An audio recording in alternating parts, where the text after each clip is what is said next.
My father's hands were my first map of the world.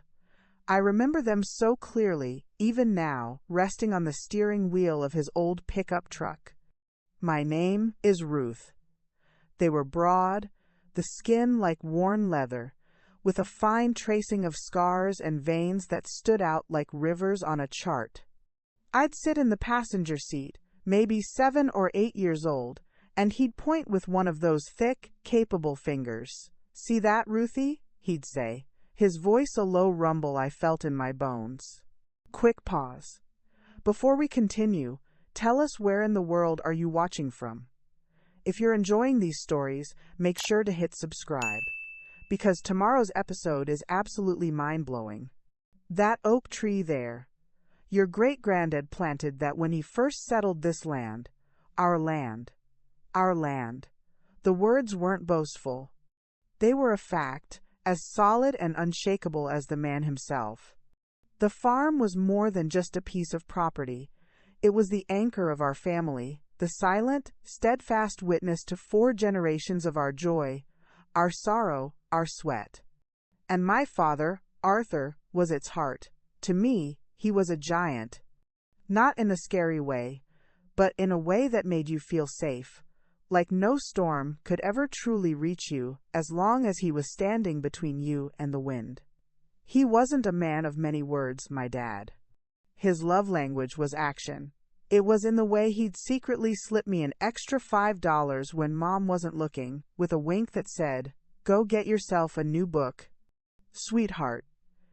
It was in the patient hours he spent teaching me how to plant a row of tomatoes straight as a soldier, how to mend a fence, how to listen to the soil. He'd crouch down, his knees cracking a little, and take a handful of dark earth, letting it sift through his fingers. "You have to listen to it, Ruthie. It'll tell you what it needs. You just have to be quiet enough to hear." I was always quiet enough. My older brother, David, wasn't. David was all noise and motion, fascinated by the machinery, the business, the value of the land, but he had no patience for its whispers. And Linda, my younger sister, she hated the dirt under her nails. She'd rather be inside, arranging flowers in a vase, creating a pretty, temporary world that smelled of perfume, not of manure and possibility. So, it was me. I was the one who stayed. I was the one who, after a brief, disastrous attempt at college in the city, came back home. The concrete and noise had felt like a cage. I needed the open sky. "You're back," Dad had said simply when I pulled into the driveway, my old sedan packed with all my worldly possessions. He was standing on the porch, not smiling, not frowning, just waiting. As if he'd always known. "I'm back, Dad." He just nodded, came down the steps, and took my heaviest suitcase as if it were a feather. "Good. The south field needs weeding." And that was that. For the next 25 years, I was his shadow, his partner, his confidant. We'd have coffee on the porch every morning at 5:30, watching the sun bleed color into the sky. We didn't always talk, but we were always communicating. A shared glance when a storm cloud gathered on the horizon. A soft chuckle when the barn cat presented us with another batch of kittens. He taught me everything about running the farm, not just the physical work, but the books, the contracts, the delicate dance of negotiation with suppliers and buyers. "You've got a good head for this, Ruth," he told me once, after I'd caught a significant error in a feed invoice. "A steady hand and a sharp eye. This place, it'll be in good hands with you." He never said that to David. David had built a successful construction business in town, leveraging the family name and his own considerable charm. He'd come out on Sundays sometimes, his truck always shiny clean, his boots barely dusty. He'd clap Dad on the back, talk loudly about profit margins and land development potential, his eyes always calculating, always assessing. "This whole back 40, Dad," he'd say, sweeping a hand across the rolling pasture where we'd run as kids. "Prime real estate for a goal. Subdivision. You're sitting on a gold mine, and you're still planting corn on it." Dad would just grunt, his eyes meeting mine over David's shoulder. There was a sadness in them, a disappointment he never voiced. The land wasn't a gold mine to him, it was a legacy. Linda, bless her heart, lived for drama and designer labels. Her visits were a whirlwind of complaints about her husband, her boring life in the suburbs, and thinly veiled requests for money. "Oh, Daddy," she'd sigh, "if only I had a little capital to start my own boutique, I just know it would take off. But it's so hard to get ahead." I was there, through it all. Through Mom's slow, painful decline with cancer. I was the one who held her hand, who changed her sheets, who learned how to administer the morphine when the pain became too much. David sent expensive fruit baskets. Linda called once a week, crying about how hard it was to be so far away. And Dad just seemed to shrink, his broad shoulders curling inward with a grief he couldn't express. The night Mom passed, he found me in the kitchen, washing a teacup over and over, my tears falling into the soapy water. He put his arms around me, and for the first time, I felt him lean on me. I felt his weight. "My rock," he whispered, his voice cracking. "You're my rock, Ruthie." After Mom was gone, the rhythm of our lives changed, but it didn't break. It was just him and me, and the land. We were a team. We had an understanding, one I thought was unbreakable. He'd even updated his will a few years after Mom died. I drove him to his lawyer, Mr. Henderson's office myself. He came out looking tired but resolved. "All sorted," he'd said, buckling his seatbelt. "It's fair, it's right. I've made sure of it." I never asked for details. I didn't need to. I trusted him. I trusted the love in his eyes, the gratitude in his voice. The farm was our shared life's work. It was my past, my present, and my future. It was my inheritance, not of money, but of purpose. The day everything shattered was a Tuesday, a perfectly ordinary, sunny Tuesday. Dad had been out fixing a leak in the irrigation line. I was in the farm office, paying bills. I heard the back door slam, the way it always did, and his heavy footsteps in the hall. Then a thud. A sound so soft and yet so final, it sucked all the air out of the house. I found him at the foot of the stairs, one hand stretched out as if reaching for something. His face was pale, his eyes closed. "Dad." The ambulance came, the sirens a screaming violation of our quiet world. The doctors at the hospital used words like massive coronary event, and we did everything we could. Their voices were gentle, practiced, but the words were like shards of glass. I called David. I called Linda. Their shock and grief felt real, a distorted mirror of my own. We were orphans now. The anchor was gone. The funeral was a blur of black dresses and casseroles and handshakes from people whose faces I couldn't focus on. David gave a polished, heartfelt eulogy that had people nodding and dabbing their eyes. Linda clung to her husband, sobbing elegantly. I just sat in the front pew, numb, my hand resting on the cool, polished wood of his casket. I was adrift. The map was gone. A week later, we gathered in Mr. Henderson's somber, wood-paneled office. The three of us, David, Linda, and me sitting in a row, like children waiting for a verdict. David looked confident, already the man in charge. Linda was fiddling with a tissue, her eyes red-rimmed. I just felt hollow. Mr. Henderson, an old family friend who seemed to have aged a decade himself, cleared his throat and put on his reading glasses. His hands trembled slightly. "We are here to read the last will and testament of Arthur James Miller," he began, his voice formal. He went through the small bequests first. A specific piece of jewelry for Linda, Dad's gold watch. For David. For me, his personal library and his collection of farming almanacs. My heart was a frantic bird in my chest. This was just the preamble. Then Mr. Henderson took a deep breath. He looked pained. Now, for the disposition of the residuary estate, which consists primarily of the family farm, comprising 200 acres, the farmhouse, and all associated assets and business holdings. He adjusted his glasses. I, Arthur James Miller, being of sound mind, do hereby bequeath the entirety of my estate, in equal shares, to my son, David Michael Miller, and my daughter, Linda Marie Waters. The words hung in the air, not making sense. They were just sounds. Equal shares. David and Linda. There was a beat of silence. Then, David let out a slow, controlled breath. Linda's head snapped up, her eyes wide, first with shock, and then with a dawning, avaricious glee. I waited. I waited for the rest. For the, and to my daughter, Ruth Ann Miller, I leave the farm itself, to steward and to care for as she has always done. But Mr. Henderson was folding the document. He couldn't look at me. That can't be all, I whispered, my voice strangled. The farm, Dad and I, we had an understanding. David turned to me, his face a mask of somber sympathy. It didn't reach his eyes. Ruth, I'm sure Dad knew how much you loved this place. But let's be practical. Running a farm is a huge burden. A business. He probably didn't want to saddle you with that all alone.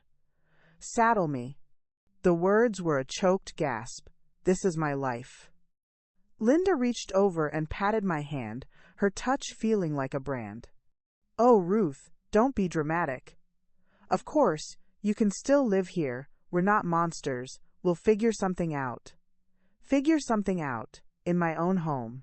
On the land I had poured my soul into. I looked from David's calculated concern to Linda's shallow pity, and finally to Mr. Henderson's averted gaze. The walls of the office seemed to press in, the air thick and suffocating.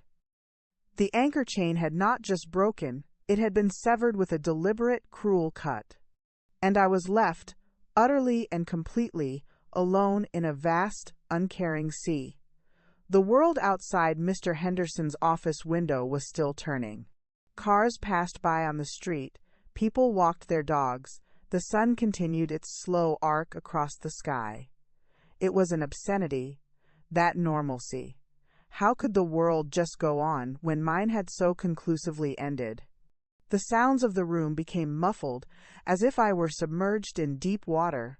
I could see David's mouth moving, could hear the low rumble of his voice, but the words were just noise, meaningless vibrations against the roaring in my ears. A transitional period, of course. David was saying, his hand on my shoulder. The weight of it felt like a claim, a brand.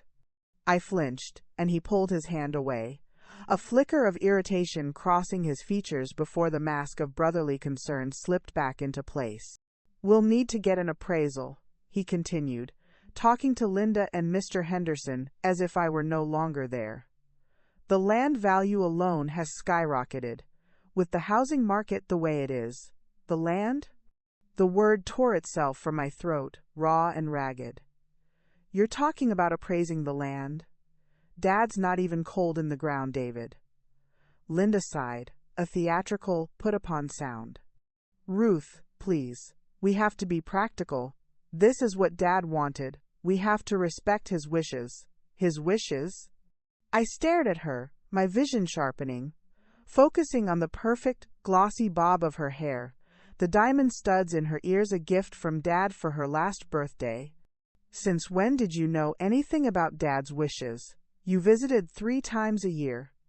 You thought a combine harvester was some kind of fancy kitchen appliance until you were 20. Her face tightened. That's not fair. I loved Dad just as much as you did. Did you? I shot back, the numbness giving way to a scalding geyser of pain. Did you love him enough to wipe the sweat from his brow in July? To hold a bucket for him when the calf was born breech and he had to work for hours to save it? To sit with him in silence for hours after Mom died because words were just too damn loud? This wasn't just an asset to him, Linda. It was his soul. And you want to put a price tag on it and sell it to the highest bidder. David stepped between us, his voice taking on that patronizing CEO tone he used when he was trying to manage a difficult employee. Nobody is talking about selling anything right now, Ruth. Let's not get ahead of ourselves. We need to process this. We're all grieving. Don't you dare, I whispered, my fists clenching at my sides. Don't you dare use grief to wallpaper over this, he told me. He told me he'd made sure it was right, that it was fair.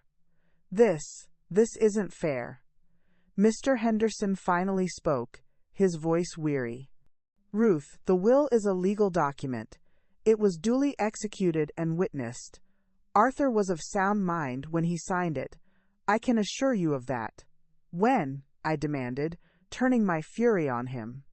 When did he sign this? The will I brought him here for, years ago, what did it say? He had the decency to look profoundly uncomfortable. I cannot discuss previous versions of a client's will. That is protected by attorney-client privilege, even after death. This, he tapped the document on his desk, is the last will and testament. Dated just over 14 months ago. 14 months, a little over a year. My mind raced, scrambling through the calendar of the past years. What had happened 14 months ago? Dad had been sick with a bad case of the flu. I'd been nursing him through it, bringing him soup and tea, worrying myself sick. David had come by more frequently during that time, I remembered. Said he was checking in on Dad. I'd been grateful for the help. A cold, sick dread began to uncoil in my stomach. The drive back to the farm was a blur. I don't remember getting in the car, or turning the key, or navigating the familiar roads. I just remember the crushing weight of the silence in the car, a silence that was now filled with a new, terrifying meaning. The farmhouse, when I pulled up, didn't look like home anymore. It looked like a beautiful, hollow shell. A stage set after the play has ended and the actors have all gone home. I walked through the rooms, my footsteps echoing on the hardwood floors. Every object, every piece of furniture, was now a ghost. His worn leather armchair by the fireplace, the indentation in the cushion where he'd sat for decades. The afghan my mother had knitted, still draped over the back. The messy pile of my farming almanacs and ledgers on the kitchen table, all of it now belonged, in part, to them. I ended up in the barn. The scent of hay and animals, and oil a familiar comfort that now felt like a taunt. I slid down the rough wood of a stall door, buried my face in my hands, and finally I wept. It was a storm of tears, wrenched from a place so deep inside me I didn't know it existed. I cried for my father, I cried for my mother. I cried for the life I had built, the life I loved, which had just been revealed as a lie. I had been the faithful daughter, the dedicated caretaker, the keeper of the flame. And for my devotion, I had been erased. The sound of a car door slamming made me jerk my head up. Wiping my face with the back of my sleeve, I peered out of the barn. It was Auntie Grace's little sedan. My heart, already bruised and broken, gave a small, grateful throb. Auntie Grace was my mother's sister. Where my mother had been quiet and sturdy, Grace was all softness and light. She lived an hour away but was a constant, warm presence in my life. She came bustling towards the barn, her arms laden with a casserole dish and a bag of groceries, her face a picture of worry. "Ruth, honey, I called your phone a dozen times." She saw my face, red and splotchy from crying, and her own expression crumpled. Oh, my dear girl. She didn't ask any questions. She just set the food down on a bale of hay, wrapped her plump arms around me, and held me while I cried some more. She smelled of lavender and sugar, a smell that had always meant safety and unconditional love. When the storm of my tears had subsided to hiccuping sobs, she led me into the house, sat me down at the kitchen table, and put the kettle on. Telling and preparing this story took us a lot of time. So, if you're enjoying it, subscribe to our channel. It means a lot to us. Now, back to the story. She moved around my kitchen as if it were her own, which, in a way, it always had been. "Now," she said, placing a steaming mug of strong, sweet tea in front of me. "Tell me." And I did. The words tumbled out of me in a chaotic, broken stream: the reading of the will, the cold finality of the words, David's pragmatic plans, Linda's shallow pity, my own devastating sense of betrayal. Auntie Grace listened, her kind eyes growing wider and sadder with every word. When I finished, she reached across the table and took both of my hands in hers. They were warm and soft. "Oh, Ruth, I can't believe it. I can't believe Arthur would do that. It doesn't make any sense." She shook her head, her silver curls bouncing. "He adored you. You were his right hand, everyone knew that." "That's what I thought," I whispered, my voice hoarse. "But the will. Mr. Henderson said it was legal.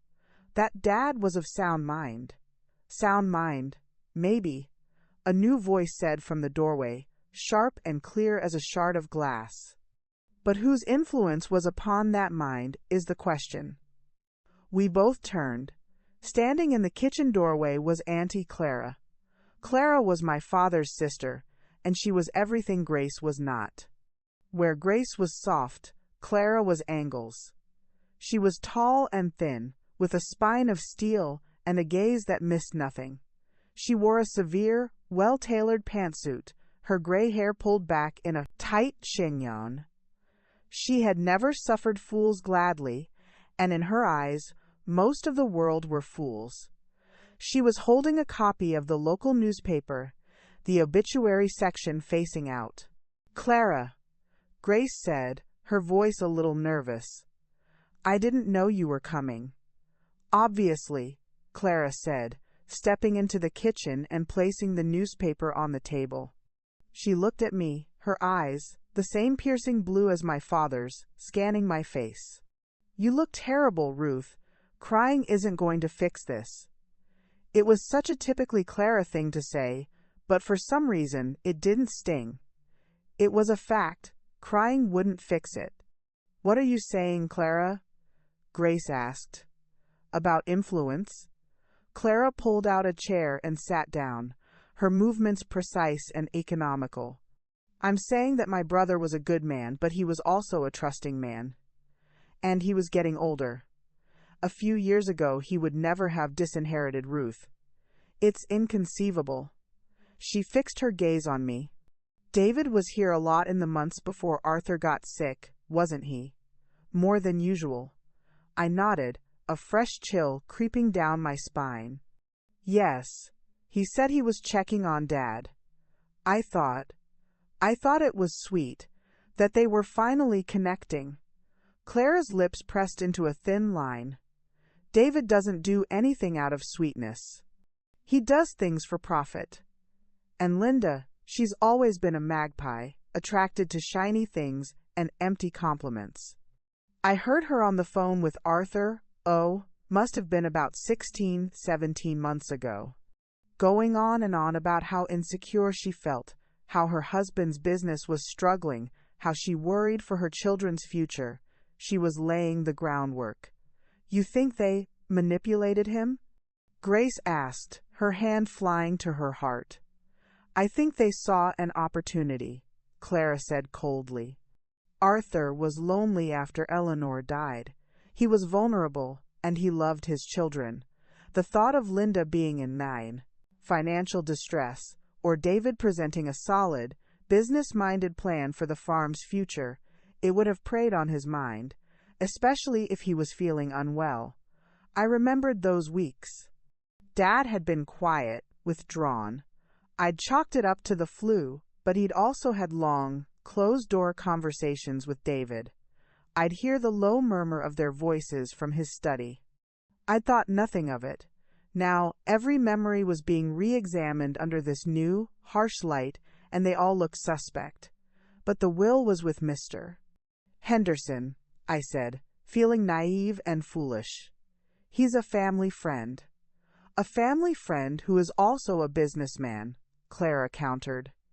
And David is a very persuasive man when he wants to be. He could have convinced Arthur that he needed to make a change, that it was for the best for everyone, that Ruth was too emotionally attached, that she wasn't thinking of the farm as a business. It fit. It fit with horrible, perfect logic. David's comments in the lawyer's office, a huge burden, be practical, they weren't just his thoughts. They were echoes of arguments he must have made to our father. The kettle began to whistle, a shrill, screaming sound that seemed to tear through the fragile peace of the kitchen. Auntie Grace jumped up to tend to it, but I just sat there, staring at my reflection in the dark surface of my tea. The woman who looked back at me was a stranger, pale, eyes shadowed with a new kind of knowledge. The grief was still there, a vast, dark ocean inside me. But now, something else was stirring in its depths, something hard, something sharp. It wasn't just sadness anymore. It was the first, cold spark of anger. The anger was a small, cold stone in my gut. In the days that followed the will reading, it was the only thing that kept me from dissolving completely into the grief. I would walk the fields, my hands trailing over the tops of the wheat, and the familiar peace I usually experience, found there was gone, replaced by a simmering sense of violation. This was mine, ours, Dad's and mine, and they had stolen it with words and paper. David called a family meeting at the farmhouse 4 days after the reading. He arrived with a leather-bound notebook and a tablet computer. Linda came with her husband, Mark, a blandly handsome man who always seemed slightly bored by the whole country affair. They settled themselves around the kitchen table, my kitchen table, as if they were the board of directors, and I was a junior employee being called in for a review. "All right," David began, tapping his pen on his notebook. "We need to establish a plan moving forward. I've spoken to a realtor friend of mine, just informally, and the numbers he's talking about for the land are significant." The cold stone in my gut grew heavier. "You're still talking about selling, David. You said we weren't." "We have to consider all options, Ruth," Linda chimed in, her voice syrupy. "It's what Dad would have wanted, to make sure we're all provided for." "Provided for?" I looked at her, my voice dangerously quiet. "I live here, Linda. This farm provides for me. It's my job, my home, my life. What does selling it provide for me? A check? So I can go buy a condo in town and watch my life's work get turned into a strip mall." Mark cleared his throat. "Now, Ruth, let's be rational. The maintenance on a place like this is astronomical. The roof alone probably needs—" I cut him off. "The roof is fine. I had it reshingled 2 years ago. I manage the maintenance, Mark. I have for 20 years. I know the state of every fence post and every water pump on this property." David held up a placating hand. "Nobody is questioning your dedication, Ruth, but the fact is the farm's business is barely breaking even. It's a lifestyle, not a viable enterprise in the modern economy." That stung because it was the argument I knew he'd used on Dad. And it was a lie, a twisting of the truth. "It breaks even because we reinvest every spare cent back into it, David. That's how farming works. It's not a get-rich-quick scheme. It's a legacy. It supports 2 families, mine and the Johnsons who work the dairy side, and it provides for itself. It's sustainable. Or it was. Well, now it needs to provide for 3 families," Linda said petulantly. "My children's college funds aren't going to pay for themselves. I stared at her, this woman who shared my blood, and felt a vast, unbridgeable chasm open between us. We were speaking different languages. She saw dollar signs. I saw the field where I learned to drive the tractor. David saw development potential. I saw the pond where Dad taught me to skip stones. I'm not agreeing to a sale, I said, my voice firm, final. I will contest the will. The room went utterly silent. David's pen stilled. Linda's mouth dropped open. Mark looked vaguely interested for the first time. Contest it? David repeated, a slow, condescending smile spreading across his face. On what grounds, Ruth, that you don't like it? That's not a legal argument. The will is valid. Mr. Henderson will attest to Dad's competence. I'm not so sure about that, I said, the words tasting of the anger I'd been swallowing. I'm not sure he was himself when he signed it, Linda gasped.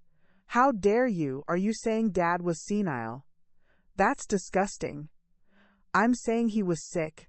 I fired back, my composure cracking. I'm saying he was vulnerable, and I'm saying that the two of you saw a chance and you took it. You filled his head with nonsense about my capabilities and your own financial woes, and you manipulated a sick, old man into changing his will. David stood up, his chair scraping loudly against the floor. The mask was off now.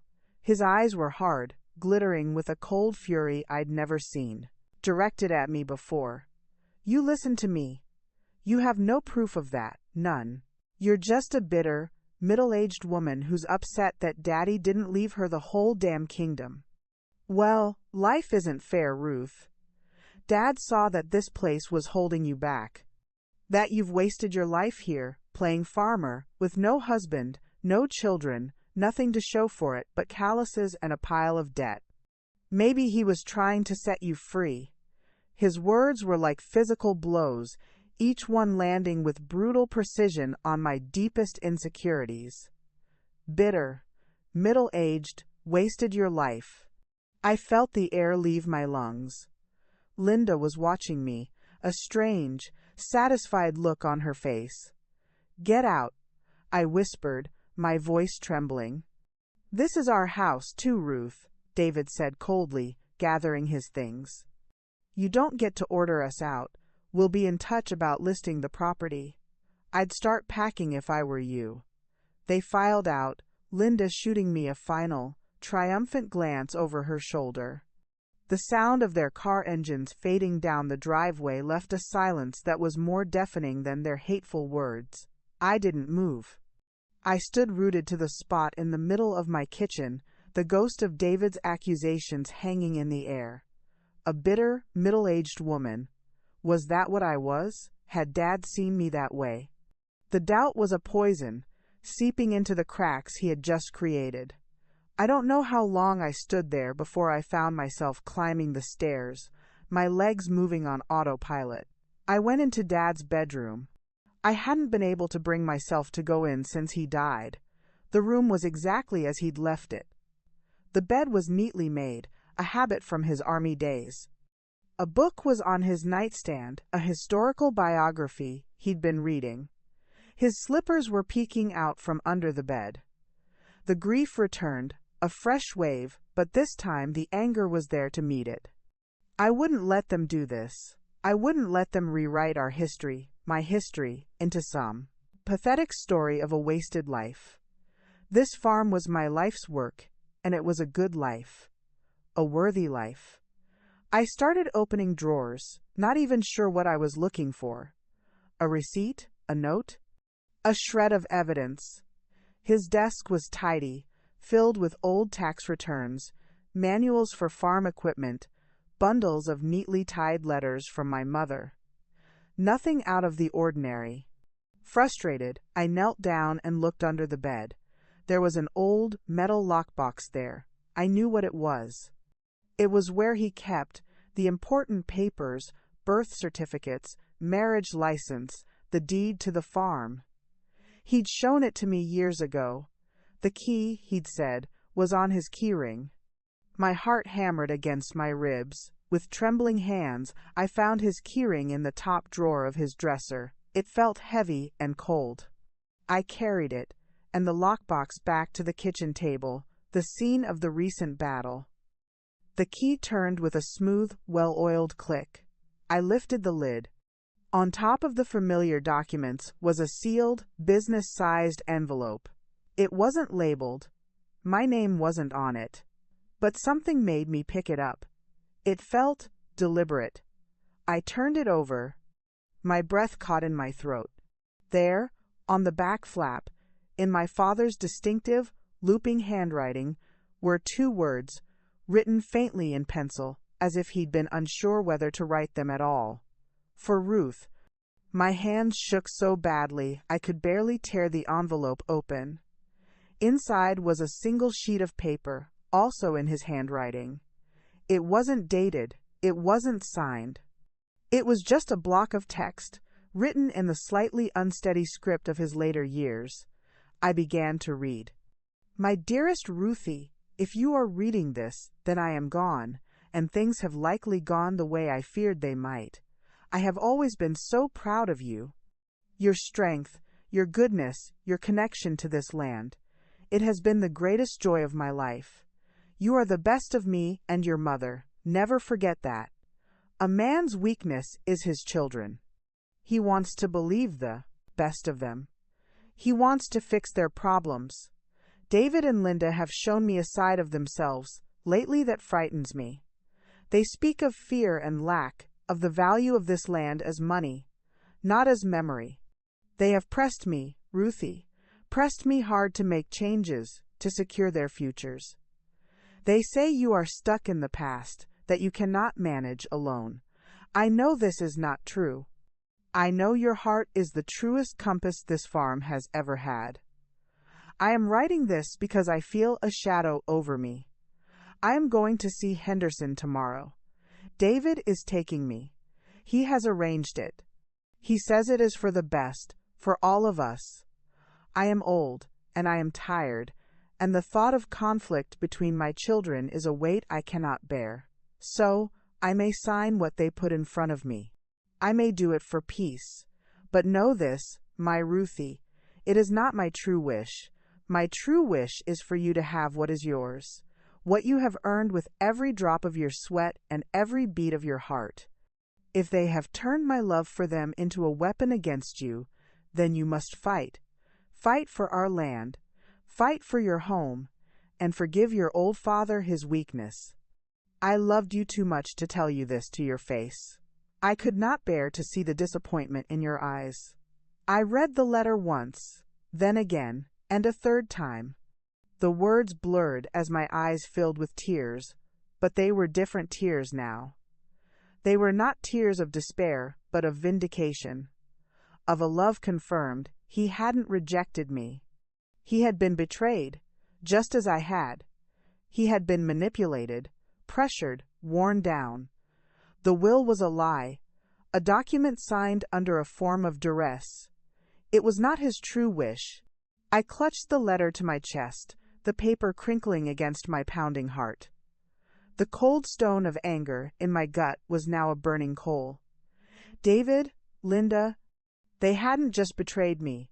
They had betrayed our father. They had preyed on his love and his weariness to get what they wanted.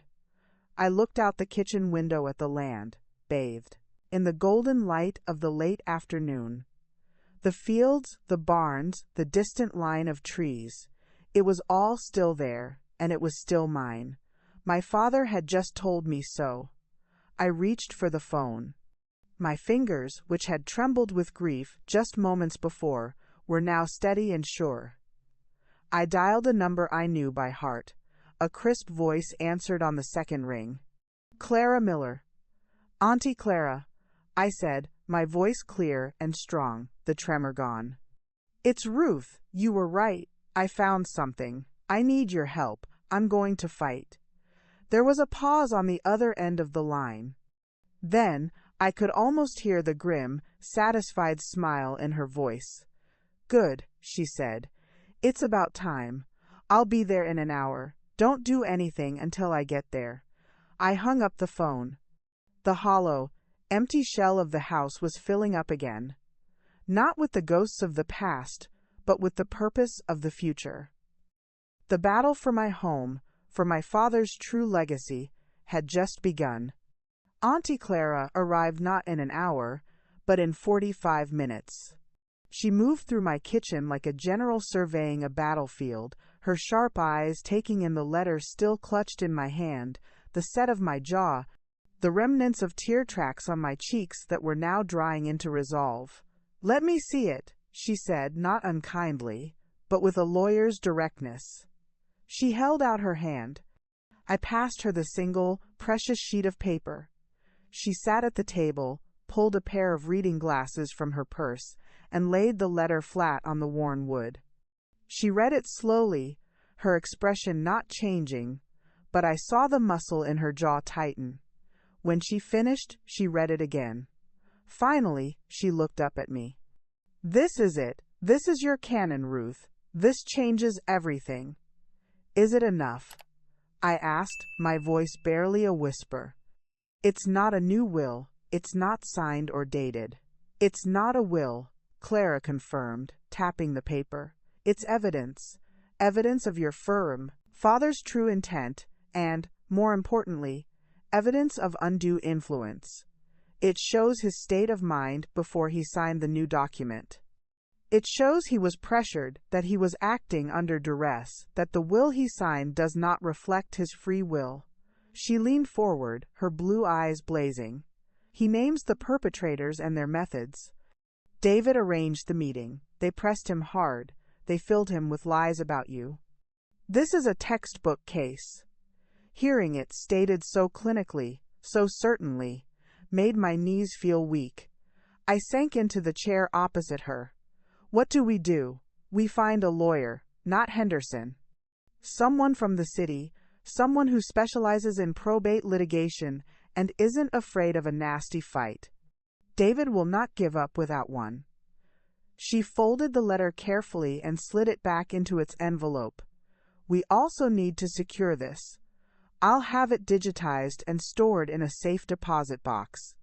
You should not keep the only copy here." The practicality of her words was a balm. It gave me a plan, a list of tasks, something to do other than feel the devastating ache of betrayal. "And," Clara added, her voice softening a fraction, "we need to prepare you, Ruth. This is not going to be pleasant. They will attack you. They will call you greedy, unstable, a spinster desperate to cling to her childhood home. They will try to make you doubt your own memories, your own worth. You must be a rock. Can you do that?"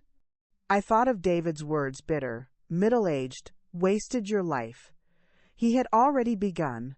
I looked out the window at the barn, at the red paint faded by decades of sun and rain. I thought of my father's hands on the steering wheel, our land. "Yes," I said, my voice firm. "I can." Over the next week, my home became a command center. Auntie Grace became our chief logistician, keeping us fed and watered, running errands, and providing a constant, warm presence that was the perfect counterbalance to Clara's strategic frost. Clara, true to her word, found us a lawyer. His name was Julian Thorne. He arrived at the farmhouse in a sleek, dark sedan, looking entirely out of place. He was a tall, lean man in his late 40s, with a quiet intensity and eyes that missed nothing. He didn't make small talk.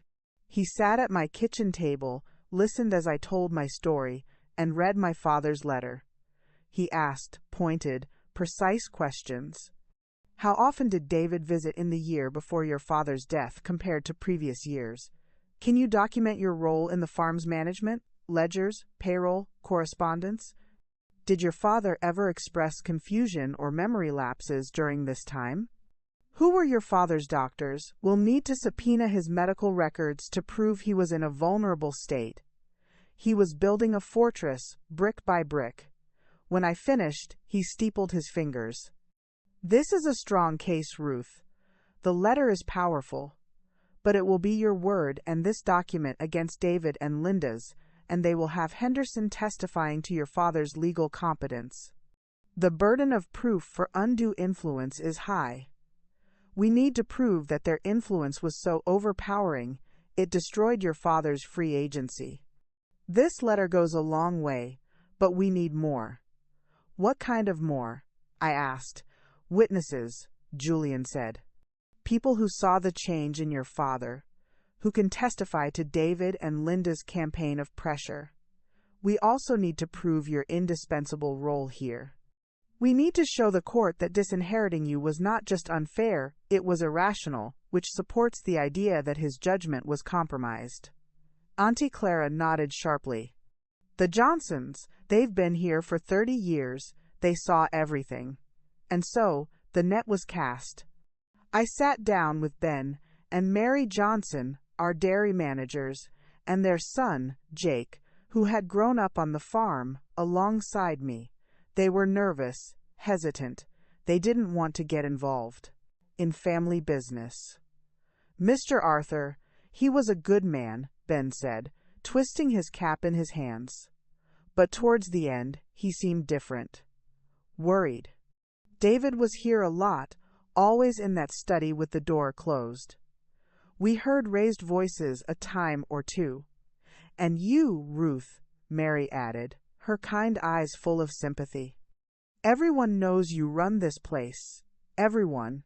It don't make no sense, what that will says. It just don't. Their testimony was added to the file. We tracked down my father's longtime physician, Dr. Evans, who, after some legal pressure, agreed that while my father was mentally competent, his recent illness and grief had made him more susceptible to suggestion and deeply averse to familial conflict. The most painful interview was with Sarah, David's wife. She came to the house one evening after dark, looking furtive and anxious. She refused to come in, standing on the porch wringing her hands. "David doesn't know I'm here," she whispered. "He'd be furious. But Ruth, I couldn't live with myself." She looked at me, her eyes pleading for understanding. He was obsessed with it. The land. The value. He'd talk for hours about how Dad was being sentimental and foolish, that he was letting you throw your life away on a dying dream. He said he was saving the family from your stubbornness. Did he ever talk about the will? I asked, my heart aching for her. Sarah had always been sweet, overshadowed by David's bluster. She nodded, tears in her eyes. He said he'd taken care of it, that he'd made your father see reason. He came home the day they went to the lawyers and he was triumphant. He opened a very expensive bottle of scotch and said, "It's done." The old man finally saw things my way. I didn't ask what he meant. I didn't want to know. It was another brick in the fortress, a damning one. Julian Thorne filed the formal petition to contest the will. The legal papers were served to David and Linda. The war was now official. The response was swift and brutal. David's lawyer, a slick, aggressive man named Reynolds, filed a motion to dismiss, calling my challenge a frivolous, sour grapes lawsuit brought by a disappointed daughter who simply doesn't like the fair and equitable distribution her father chose. But the counterattack wasn't just in the legal filings. It came in the mail. A formal letter from David and Linda's lawyers, informing me that as a part owner of the property, I was required to contribute to the estate's property taxes and insurance premiums, immediately a sum of several $1,000s I did not have in cash. It was a squeeze play, an attempt to force me into a corner. Then the gossip started. I heard it from the cashier at the local feed store. "Sorry to hear about your troubles, Ruth," she said, not meeting my eyes. A neighbor I'd known for 40 years crossed the street to avoid me. The story being spun was that I was trying to steal my siblings' inheritance, that I was unstable with grief, that I had always been difficult and possessive. I was being isolated, financially pressured, and socially shamed. It was a multi-pronged assault designed to break my spirit and drain my resources before we even got to a courtroom.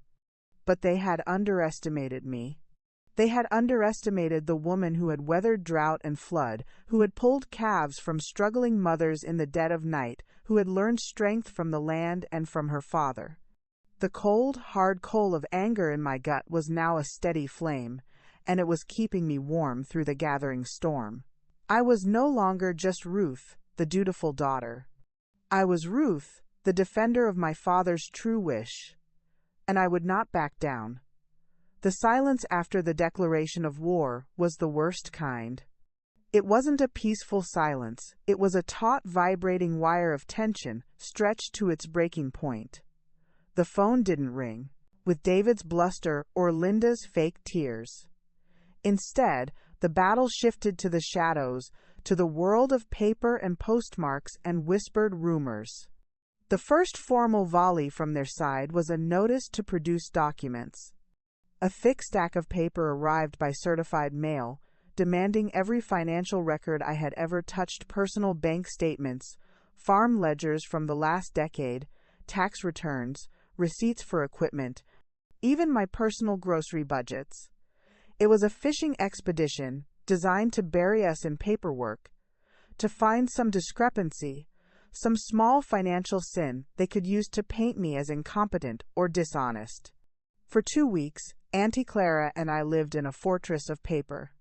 We turned the dining room into a war room, the big oak table disappearing under piles of files and receipts. The musty smell of old paper and ink filled the house. Clara was in her element, her meticulous nature perfect for organizing the chaos. She created color-coded tabs and cross-referenced spreadsheets, her fingers flying over her laptop keyboard. "They're looking for a chink in your armor," she said, not looking up from a stack of feed invoices from 2015. "They want to prove you mismanaged funds, that the farm is failing because of you, thereby justifying Arthur's decision to disinherit you. We will give them nothing." It was grueling, mind-numbing work. But as we built the mountain of evidence, something remarkable happened. The ledgers, which I had always seen as a tedious necessity, became a testament to my life's work. Every entry told a story. The purchase of a new tractor tire the same week we had to patch the roof. The careful balancing act of a good harvest year covering the losses of a lean one. The payroll for Ben and Mary Johnson, steady and reliable for 30 years. It was all there, in my neat, consistent handwriting.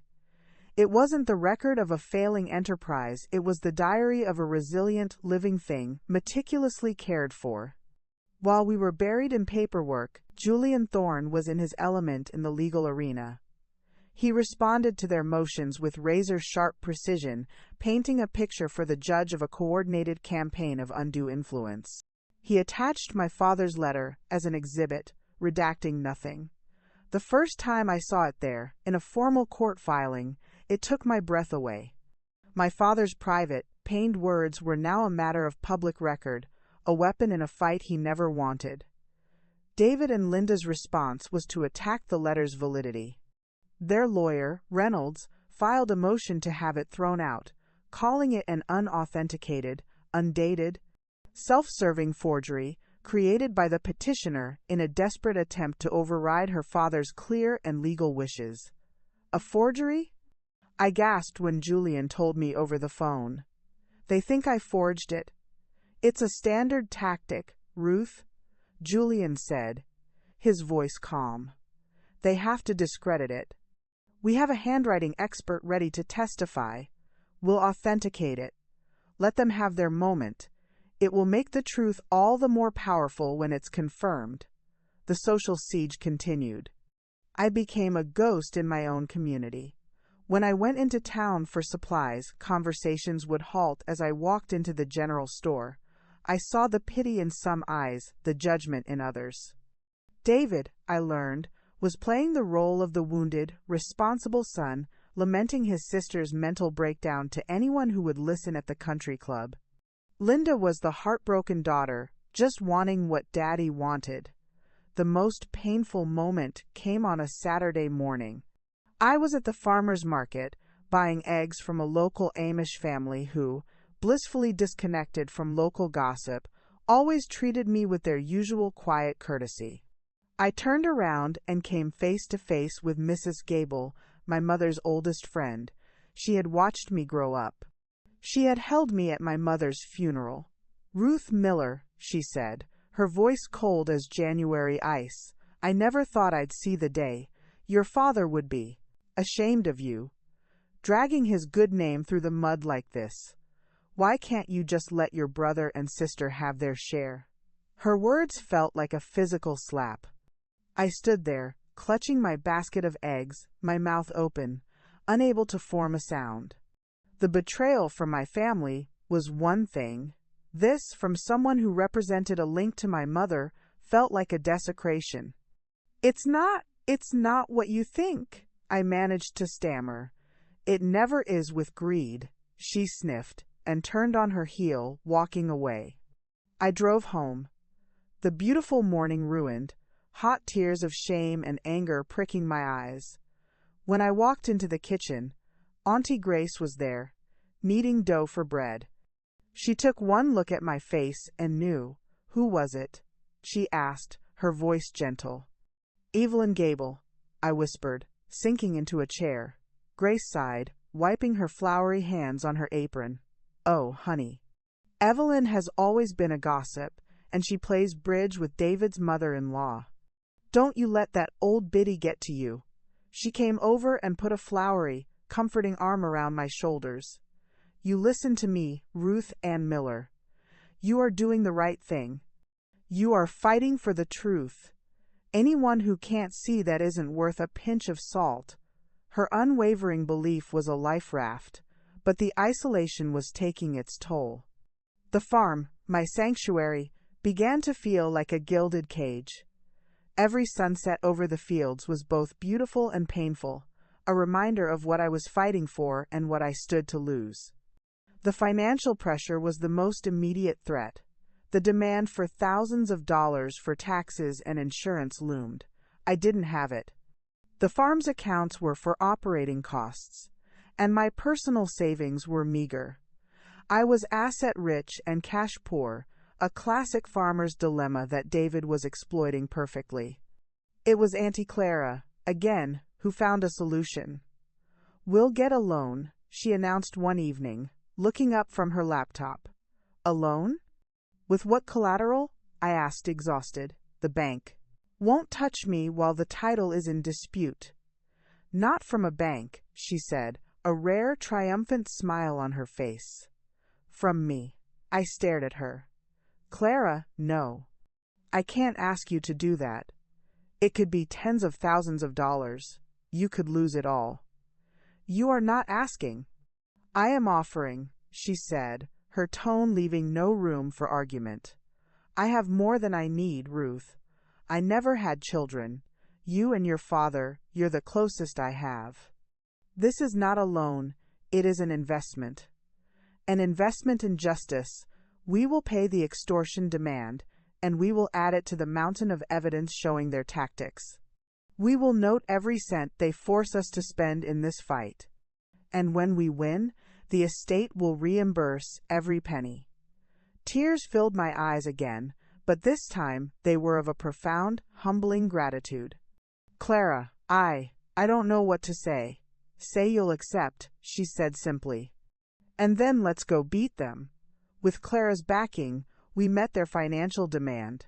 It felt like paying a ransom, but it bought us time. It kept them from initiating a forced sale to cover the debt. The siege continued, but our walls were holding. We had supplies, we had allies, and we had a cause. The final pre-trial hearing was set. It was a procedural meeting to set a trial date and rule on preliminary motions, including the motion to dismiss my father's letter. We would have to face David and Linda in court for the first time. The night before the hearing, I couldn't sleep. I walked out onto the porch, the wooden planks cool beneath my bare feet. The night was clear, the sky a vast, star-dusted blanket. The land slept peacefully, unaware of the human drama unfolding upon it. I could feel the ghosts of all the Millers who had worked this soil, my father the most recent among them. I'm doing this for us, I thought, sending the words out into the quiet night. For our truth, for our land. I felt a strange calm settle over me. The fear was still there, a skittering creature in the pit of my stomach, but it was now joined by a deep, unshakable certainty. I was on the right side of this. I was my father's daughter. And tomorrow, the siege would lift, and the real battle would begin. The county courthouse was a grand, old, intimidating building of carved limestone and stern-faced statues. It spoke of permanence, of laws etched in stone, of consequences. Walking up its wide, stone steps between Auntie Clara and Julian Thorne, I felt small and terribly fragile. My sensible church dress felt like a costume, and my low-heeled pumps clicked a nervous rhythm on the marble floor. The hallway outside the courtroom was a study in contrast. Our little group, me, Clara, Julian, and Auntie Grace, who had insisted on coming for moral support, stood in a quiet, tense huddle. Across the hall, David held court. He was surrounded by his lawyer, Reynolds, Linda, her husband Mark, and a few people I recognized as business associates. They were talking in loud, confident voices, laughing at some joke. David looked polished and powerful in an expensive suit. Linda was a vision in a chic, black dress, her face a mask of tragic resolve. They looked like the rightful heirs. I felt like an imposter. Then, David's eyes met mine. The laughter died on his lips. For a split second, I saw not my brother but a stranger, cold, calculating, and utterly sure of himself. He gave me a slow, dismissive once-over before turning back to his group, dismissing me entirely. It was a calculated power play, and it worked. A cold dread trickled down my spine. "Don't look at them," Clara murmured, her hand firm on my elbow. "Look at me. You are the truth teller here. Remember that." The courtroom was smaller than I expected, all dark wood and green leather, smelling of lemon polish and anxiety. We took our seats at one table, they took the other. The judge, an older woman with sharp eyes and a no-nonsense demeanor named Judge Irene Watkins, entered, and we all rose. She surveyed the room with a weary expression, as if she had seen this exact drama play out 100 times before. "Counsel," she said, her voice crisp. "We are here on the matter of the estate of Arthur Miller. I've read the petitions and the motions to dismiss. Mr. Reynolds, you're up." Reynolds stood, smoothing his tie. He was all slick charm and feigned reasonableness. He painted a picture of a loving father, Arthur Miller, who had made a thoughtful, difficult decision to provide equally for all his children. He spoke of my deep emotional attachment to the farm, twisting it into an unhealthy obsession. He called me a caretaker, diminishing my 25 years of management to a hobby. "Your Honor," he said, spreading his hands wide, "this is a simple, tragic case of a daughter who cannot accept her father's final wishes. The will is clear, legal, and witnessed. The testator was of sound mind. The petitioner offers nothing but a single, questionable letter, a document with no date, no signature, that conveniently appears after the fact, and a heart-wrenching story of perceived slights.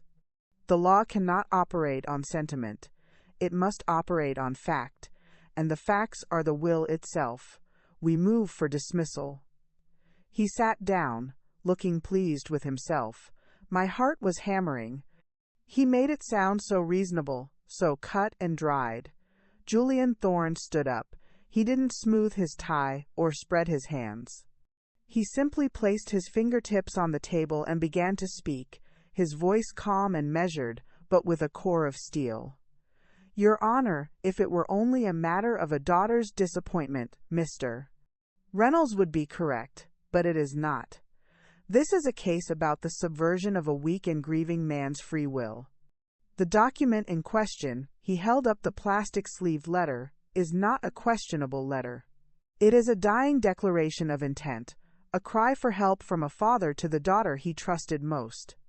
It names the influencers his other children. It describes their methods: pressure, manipulation, preying on his fears. It states his true wish, which was for his daughter, Ruth, to inherit the farm. He paused, letting the words hang in the quiet room. We are not asking the court to rule on sentiment. We are asking it to rule on undue influence. We have evidence of a dramatic shift in visitation patterns by the beneficiaries. We have witnessed testimony that the testator was in a vulnerable state of health and grief. We have testimony that the beneficiaries were actively disparaging the petitioner to the testator. And we have this letter, which we are prepared to authenticate with a certified handwriting expert, proving that Arthur Miller knew he was being coerced into signing a document that did not reflect his true wishes. This is not a case for dismissal. This is a case for a trial, where a jury can hear all the evidence and decide whether Arthur Miller's will was, in fact, his own. Judge Watkins listened intently, her eyes moving from Julian to the letter, then to me, and finally to David and Linda. Her gaze was penetrating. She spent a long moment reading through a file on her desk. "The motion to dismiss is denied," she said finally, her voice echoing in the silent room.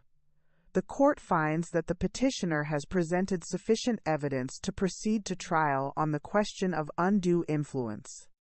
The letter will be admitted as evidence, pending authentication." A small, sharp gasp came from Linda's table. David's jaw was clenched so tight I could see the muscle bulging. We had won the first skirmish. We were going to trial, but the victory was short-lived. As we were gathering our papers to leave, Reynolds stood again. "Your Honor, one more matter. Given the acrimonious nature of this dispute and the fact that the property is jointly owned, we request the court appoint a neutral third party, a receiver, to manage the assets of the estate, namely, the farm and its business operations pending the outcome of the trial. This will prevent any unilateral actions by any party." I froze. A receiver?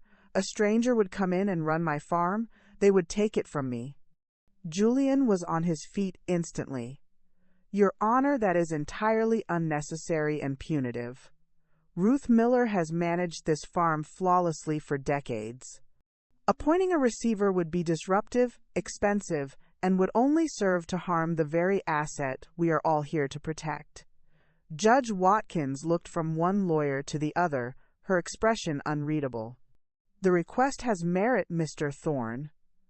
The purpose of a receivership is to preserve assets and prevent waste. Miss Miller, while undoubtedly capable, now has a significant conflict of interest.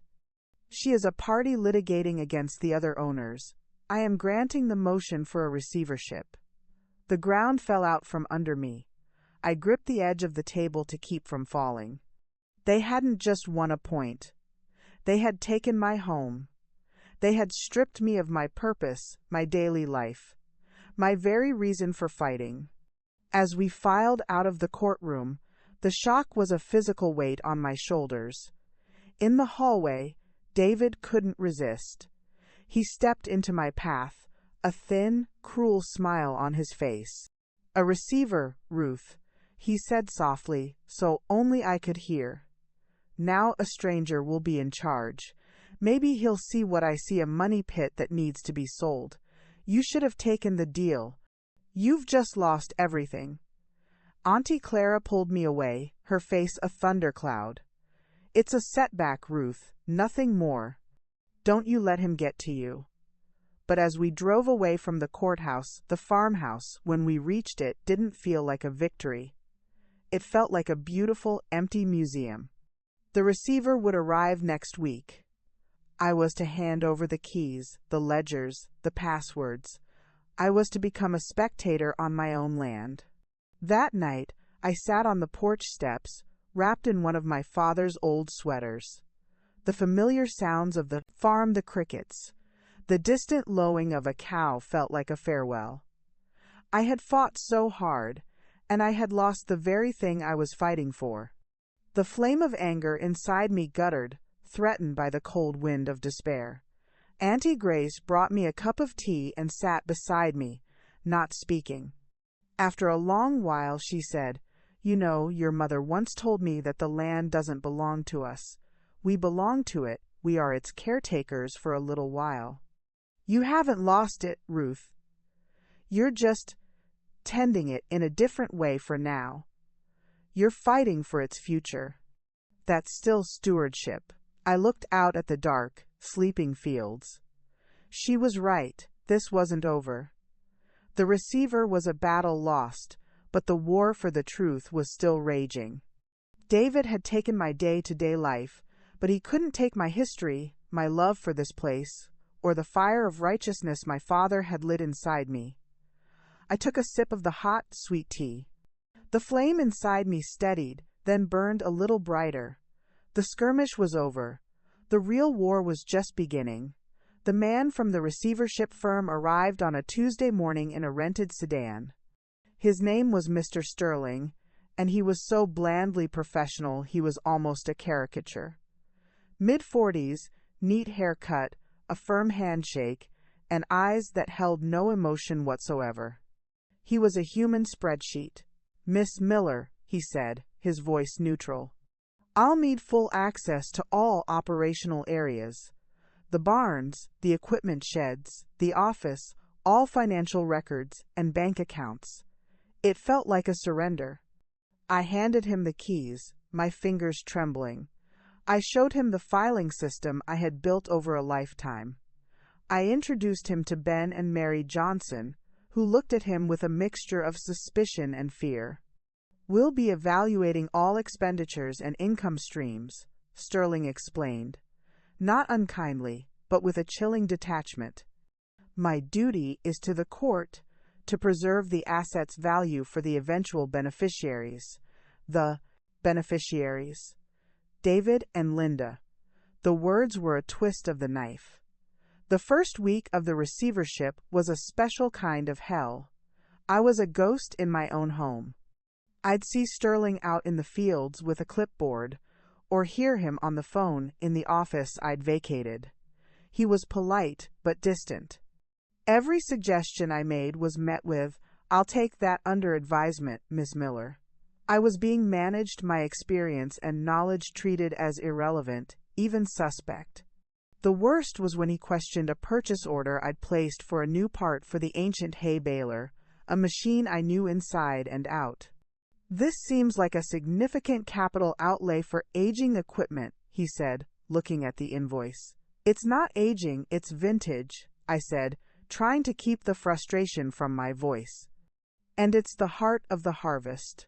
Without it, we'll have to hire a custom baler, which will cost 3 times as much." "I'll need to run a cost-benefit analysis," he replied, making a note. I wanted to scream. This was farming, not a corporate merger. You couldn't spreadsheet the timing of a rainstorm or the intuition of a farmer who knew her land. I felt myself shrinking, becoming smaller and more hopeless with each passing day. The fight, which had felt so righteous in the courtroom, now felt abstract and foolish. What was the point of winning a legal victory if the farm was run into the ground by a bureaucrat in the meantime? It was during this bleak period that an unlikely ally emerged. Jake Johnson, Ben and Mary's son, who was now in his late 20s and worked the dairy with his father. Jake had always been a quiet, observant young man, more comfortable with animals than people. He'd watched the whole drama unfold from the sidelines, saying little. One afternoon, I was mending a section of fence that bordered the pasture, a physical, mindless task to keep the despair at bay. Jake appeared, carrying a toolbox. "Thought you could use $1. Hand," he said, his voice quiet. "I'm not supposed to be performing maintenance, Jake," I said bitterly. "I might be wasting assets." He didn't smile. He just picked up a post-hole digger and started working beside me. We worked in silence for a long time, the only sounds the grunt of effort and the creak of wire being pulled taut. After a while, he spoke, not looking at me. "That Sterling fella, he came by the dairy this morning, asked me why we were still feeding the older cows that aren't producing at peak. Said we should cull them to improve efficiency." I stopped, my hands on the wire. "You're kidding me. Those are the foundation of your herd. They're healthy. They've earned their retirement." "I know," Jake said. I told him that. He said sentiment has no place in business. He finally looked at me, his young face serious. "He doesn't get it, Ruth. He sees numbers. He doesn't see the life." His simple, profound words struck a chord deep within me. He doesn't see the life. That was it exactly. David, Linda, Sterling, Reynolds, they all saw the farm as an inanimate object, a collection of assets. They didn't see the living, breathing, complex ecosystem that it was. They didn't see its heart. "What did you tell him?" I asked. Jake gave a small, grim smile. "I told him that if he culled Bessie, the matriarch, my mom, would likely cull him with a cast iron skillet. He backed off, for now." It was the first genuine laugh I'd had in weeks. It felt like coming up for air. From that day on, Jake became my eyes and ears. He couldn't stop Sterling's decisions, but he could slow walk them, question them with a farmer's logic, and report back to me. He began documenting everything Sterling did or proposed the questionable cost-cutting measures, the lack of understanding of seasonal rhythms, the small ways he was destabilizing the delicate balance of the farm. It wasn't a grand rebellion. It was a quiet resistance, but it gave me a purpose again. I started a journal, a detailed log of every interaction, every decision Sterling made that showed his fundamental misunderstanding of the asset he was supposed to be preserving. It was evidence not of my management but of the failure of his. Meanwhile, the legal machine ground on. The authentication of the letter was a resounding success. Our handwriting expert, a meticulous woman from the state university, provided a sworn affidavit and was prepared to testify that the letter was indisputably written by Arthur Miller. Reynolds's attempt to have it thrown out as a forgery had failed spectacularly, making him and his clients look desperate and dishonest. Julian was deposing witnesses. He deposed Mr. Henderson, who, under oath, was forced to admit that my father had seemed tired and less engaged during the meeting where he signed the new will, and that David had done most of the talking. He deposed Sarah, David's wife, whose testimony about David's triumphant mood was a dagger straight to the heart of their case. We were building our fortress, brick by brick. But the most surprising development came from an unexpected quarter. Linda. I received a phone call one evening. The number was blocked. "Ruth?" A small, shaky voice said. It was Linda. My first instinct was to hang up. "What do you want, Linda?" There was a long pause, and then a sob. I think I made a mistake." I was so stunned I couldn't speak. I listened as she poured out a jumbled, tearful story. The pressure from David. The promises he'd made about her share of the sale money, enough to clear her husband's business debts and set her children up for life. The way he'd convinced her that I was being selfish, that Dad would have wanted us to be practical. "But it feels wrong, Ruth," she cried. "All of it, the things people are saying about you. The way David talks about the farm, like it's already a parking lot. I saw the letter, the real one, in the court files. Dad's words, he knew. He knew what we were doing. I can't sleep anymore." My heart was a battlefield of conflicting emotions, pity, rage, and a faint, treacherous flicker of hope. Was this a trick, a ploy to get me to lower my guard? "What are you saying, Linda?" I asked, my voice cold. "I don't know," she wailed. "I'm just so confused and scared. David is so angry all the time. He said if I back out now, he'll make sure I get nothing. He'll say I was in on it from the beginning." And there it was, the fear. David was the puppet master, and Linda was a terrified puppet, realizing too late that the strings were cutting into her flesh. "You need to talk to your lawyer, Linda," I said, my tone firmer than I felt. "And you need to tell the truth, the whole truth." "I can't," she whispered. "He's my brother, and I'm your sister," I said softly, and hung up the phone.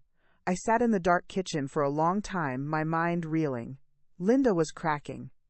The perfect, united front that David had presented was showing a fissure. An unlikely ally in Jake Johnson, and a faltering enemy in my own sister. The war was no longer a straightforward battle. It was a complex, shifting landscape.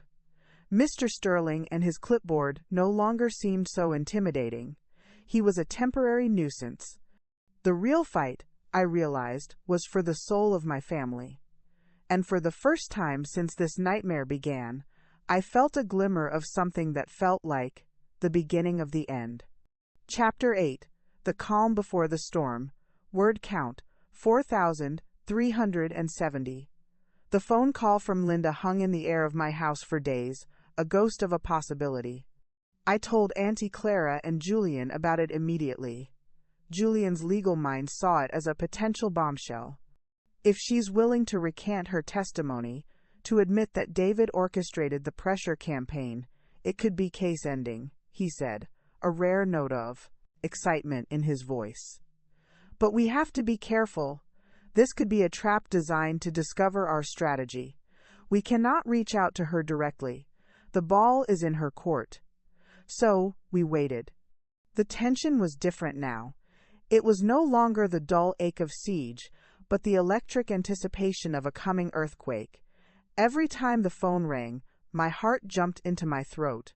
But Linda didn't call again. Instead, the pressure seemed to redirect itself onto David. I heard through the small-town gossip vine, which now had a few sympathetic sources, thanks to Auntie Grace's gentle campaigning, that David was becoming increasingly volatile. He was seen arguing loudly with his wife at the country club.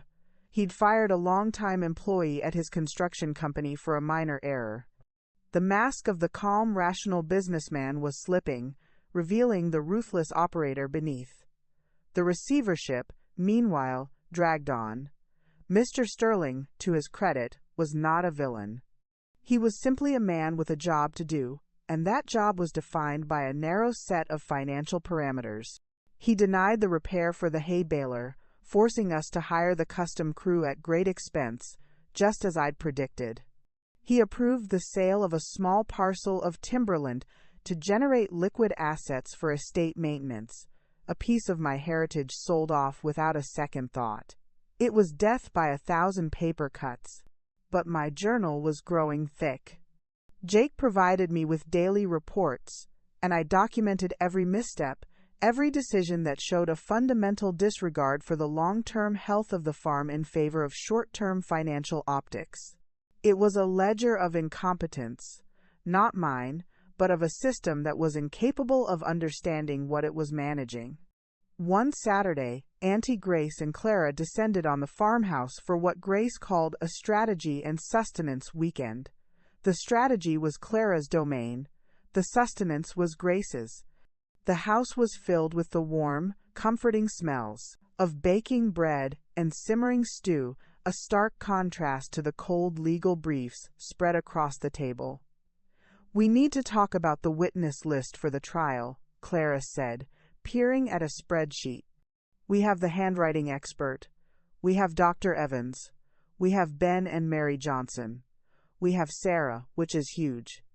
We need to think about who else can speak to your father's state of mind and David's influence." "What about old Mr. Peterson?" Grace suggested, sliding a tray of cinnamon buns into the oven.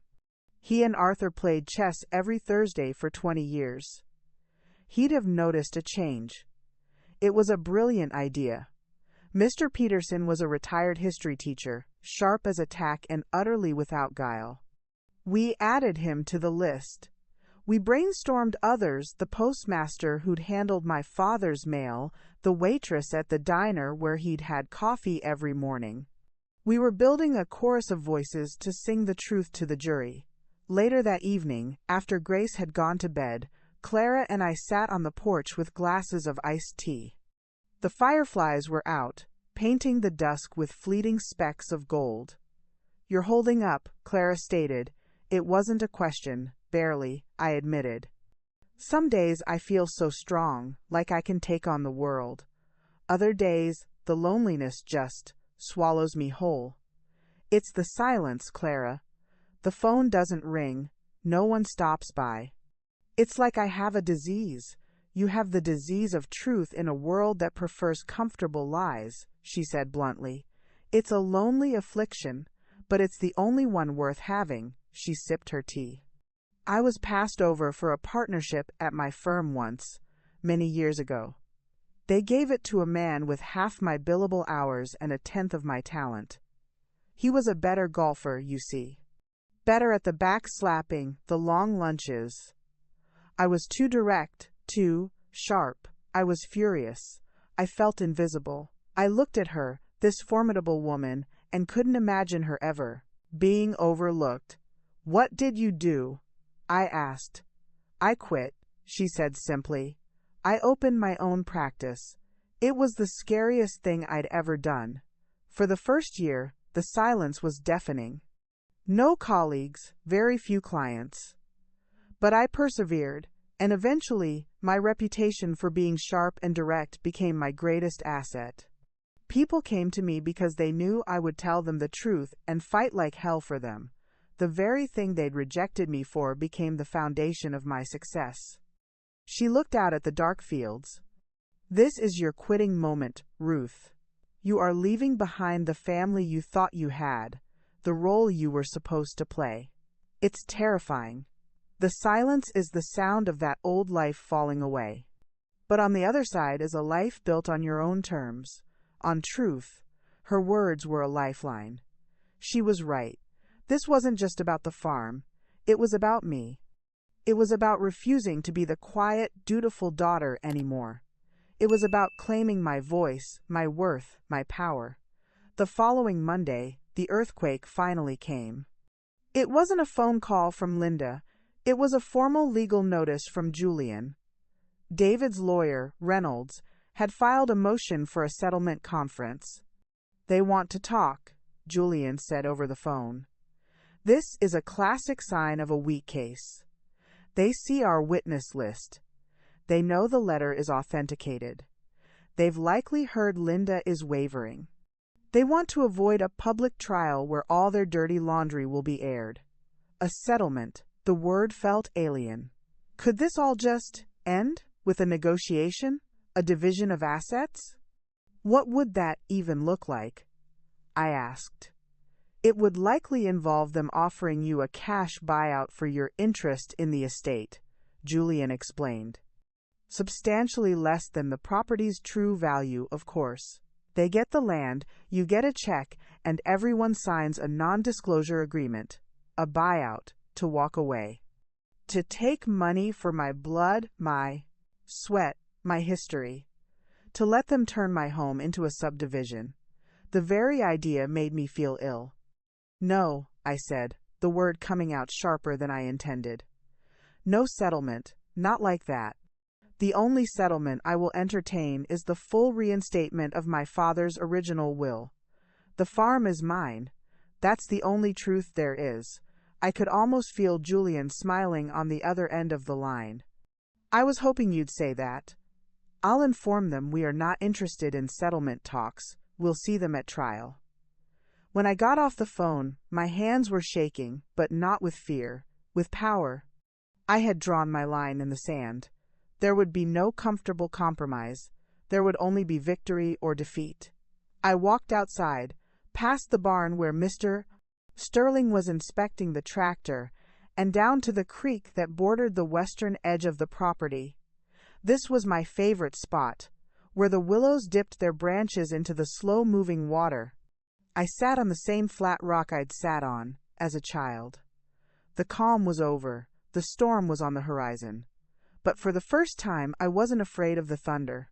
I was ready to stand in the rain and fight for what was mine. The battle for Miller's farm was about to begin, and I, Ruth Miller, was ready for war. The day of the trial dawned gray and heavy, the sky a lid of pressed steel threatening rain. It felt appropriate. The county courthouse was now a familiar place of dread, but this time, as I walked in, the feeling was different. The nervous flutter in my stomach was still there, but it was joined by a steady, solid core of resolve. I was dressed in a simple, dark blue suit that Auntie Clara had helped me pick out. "You need to look like you belong in that room," she'd said, "because you do." Our table was on the left. Julian Thorne was a pillar of calm competence. At the other table, David and Linda sat with Reynolds. David looked confident, but there was a tightness around his eyes I hadn't seen before. Linda wouldn't look at me. She stared at her hands, folded tightly in her lap, her knuckles white. The jury was seated 7 women and 5 men, a cross-section of our county. Shopkeepers, retirees, a young teacher. They looked curious, sober. Their faces were a blank slate, and our job was to write our story upon them. Judge Watkins entered, and the trial began. Julian Thorne stood for his opening statement. He didn't walk to the podium, he simply turned to face the jury, his hands resting lightly on our table. "Ladies and gentlemen of the jury," he began, his voice quiet but carrying to every corner of the room. "This is a story about a family, a father, Arthur Miller, who loved his land and his children. A daughter, Ruth, who loved her father and his land so much, she dedicated her life to them. And 2 other children, David and Linda, who loved something else, the value of that land." He painted the picture with broad, clear strokes. "My father's love for the farm, my role as his partner, the understanding we shared." Then, he introduced the shadow David and Linda's growing avarice, their campaign of pressure as our father grew older and more vulnerable after our mother's death. "You will hear from a handwriting expert who will confirm that Arthur Miller wrote a letter," Julian said, holding up the plastic-sleeved page. "A letter to his daughter Ruth that was his true last will and testament. In it, he describes the pressure he was under. He names the people pressuring him. He states his true wish that Ruth should have the farm. He signed a different will the very next day. A will he explicitly states in this letter does not reflect his wishes. That, ladies and gentlemen, is the very definition of undue influence. The will you are here to consider is a fraud, not of signature, but of spirit. It is not Arthur Miller's will. It is David and Linda's will, imposed upon a tired and broken man." He sat down. The room was silent. I dared a glance at the jury. A few were looking at me with sympathy. One man was frowning, his arms crossed. It was impossible to read them. Then it was Reynolds's turn. He strode to the podium, oozing confidence. "Ladies and gentlemen," he began, a slight, condescending smile on his face. "What you have just heard is a very moving story, a fairy tale, really. But this is a court of law, not a library, and we are here to deal with facts." He pointed a finger at me. "The fact is, Ruth Miller is a woman who feels entitled. She lived with her father her entire adult life, and she now feels that the farm is hers by right of proximity. The fact is, Arthur Miller was a smart, capable businessman who loved all his children equally. The fact is, he made a will, a legal will, witnessed and notarized, that treats his children equally. Is it fair? In Ruth Miller's mind, no, but it was her father's decision. And now, disappointed and bitter, she is asking you to tear up that last, legal act of a loving father because she doesn't like it. She's asking you to believe in a secret, magical letter that conveniently appears to give her everything she wants. Don't be fooled by the story. Look at the facts. The fact is the will." He sat down. His narrative was clean, simple, and viciously effective. I felt the jury's eyes on me, and for a moment, I felt like the greedy, bitter woman he'd described. Then, our case began. Our first witness was the handwriting expert, Dr. Allison Reed. She was a small, precise woman who explained the science of handwriting analysis in clear, accessible terms. She showed blown-up examples of my father's known writing next to the letter, pointing out the unique loops, the pressure patterns, the idiosyncrasies that were, as she put it, as unique as a fingerprint. It is my expert opinion, to a degree of absolute scientific certainty, she said, looking directly at the jury, that the author of the brain, known exemplars, and the author of this letter are one and the same, Arthur James Miller. On cross-examination, Reynolds tried to trip her up. Couldn't a skilled forger replicate these features? The consistency of the line quality, the subconscious rhythm, it would be virtually impossible to replicate this perfectly, she replied calmly. This is not a forgery. This is authentic. It was a powerful start. We had established the letter as real. Next, we called Mr. Peterson, my father's chess partner. He was frail but sharp, his voice cracking with age but firm with conviction. Arthur changed after Eleanor died, he testified. The light went out of him. But the last year or so, it was different. He was worried, agitated. He'd miss his turns, which he never did. He said his children were at him all the time about the future. He said, "John, a man shouldn't have to choose between his children." He looked tired, defeated. Reynolds had little to ask him. How could he attack this frail, honest old man? We called Dr. Evans, who testified to my father's physical and mental state. He was competent, Dr. Evans said. But he was grieving, and his recent illness had left him fatigued and, in my opinion, more passive than usual. He was in a state where he would seek to avoid conflict at all costs. The foundation was being laid, brick by solid brick. We were showing a pattern, a portrait of a man under siege in his own home. Then, we called Sarah. The air in the courtroom grew thick as she walked to the stand. She refused to look at David. She took the oath, her voice a trembling whisper. Julian led her gently through her story, David's obsession, his disparaging remarks about me, his triumphant mood after the will was signed. And when he said, "It's done," Julian asked softly, "What did you believe he meant?" "I believed he meant he'd gotten my father-in-law to change his will," Sarah said, her voice breaking. "I believed he'd gotten him to cut Ruth out." A collective murmur went through the courtroom. This was no longer about a letter. This was a direct accusation from inside David's own house. Reynolds's cross-examination was brutal. He attacked her credibility, her motives. "Isn't it true, Mrs. Miller, that you are currently in marriage counseling?" "Yes."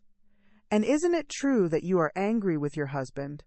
That you would say anything to hurt him in this divorce?" "This isn't about our marriage," Sarah cried. "Isn't it?" Reynolds shot back. "You're a scorned woman, looking for revenge, and you're using this courtroom to get it." He tried to shred her, but the seed had been planted. The jury had heard her. They had seen her pain. Our final witness of the day was Ben Johnson. He was nervous, his work-roughened hands fidgeting with the hem of his jacket. But when he spoke about the farm, his voice grew strong. "Ruth?" he said, almost laughing at the question. "She's the boss. Has been for years. Mr. Arthur, he was the heart, but Ruth was the brains and the backbone. She knows every inch of this land, every animal, every machine. The idea that she wouldn't inherit, it just don't make no sense to anyone who's been there."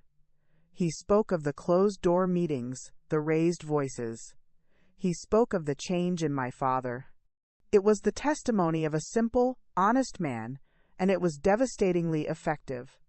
As the court adjourned for the day, I felt a cautious sense of hope. We had presented a strong, coherent case. We had shown the why and the how. The letter was real. The influence was documented.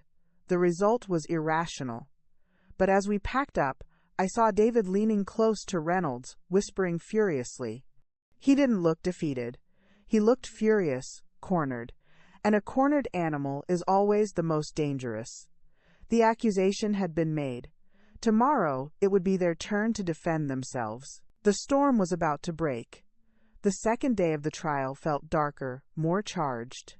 The weather had broken, and a cold, persistent rain lashed against the courthouse windows, mirroring the mood in the room. Today, the defense would present its case. David and Linda's version of the truth. Reynolds's first witness was Mr. Henderson.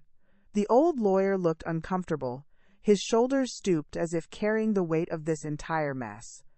Reynolds led him through a painstaking description of the will-signing procedure, emphasizing its legality and formality.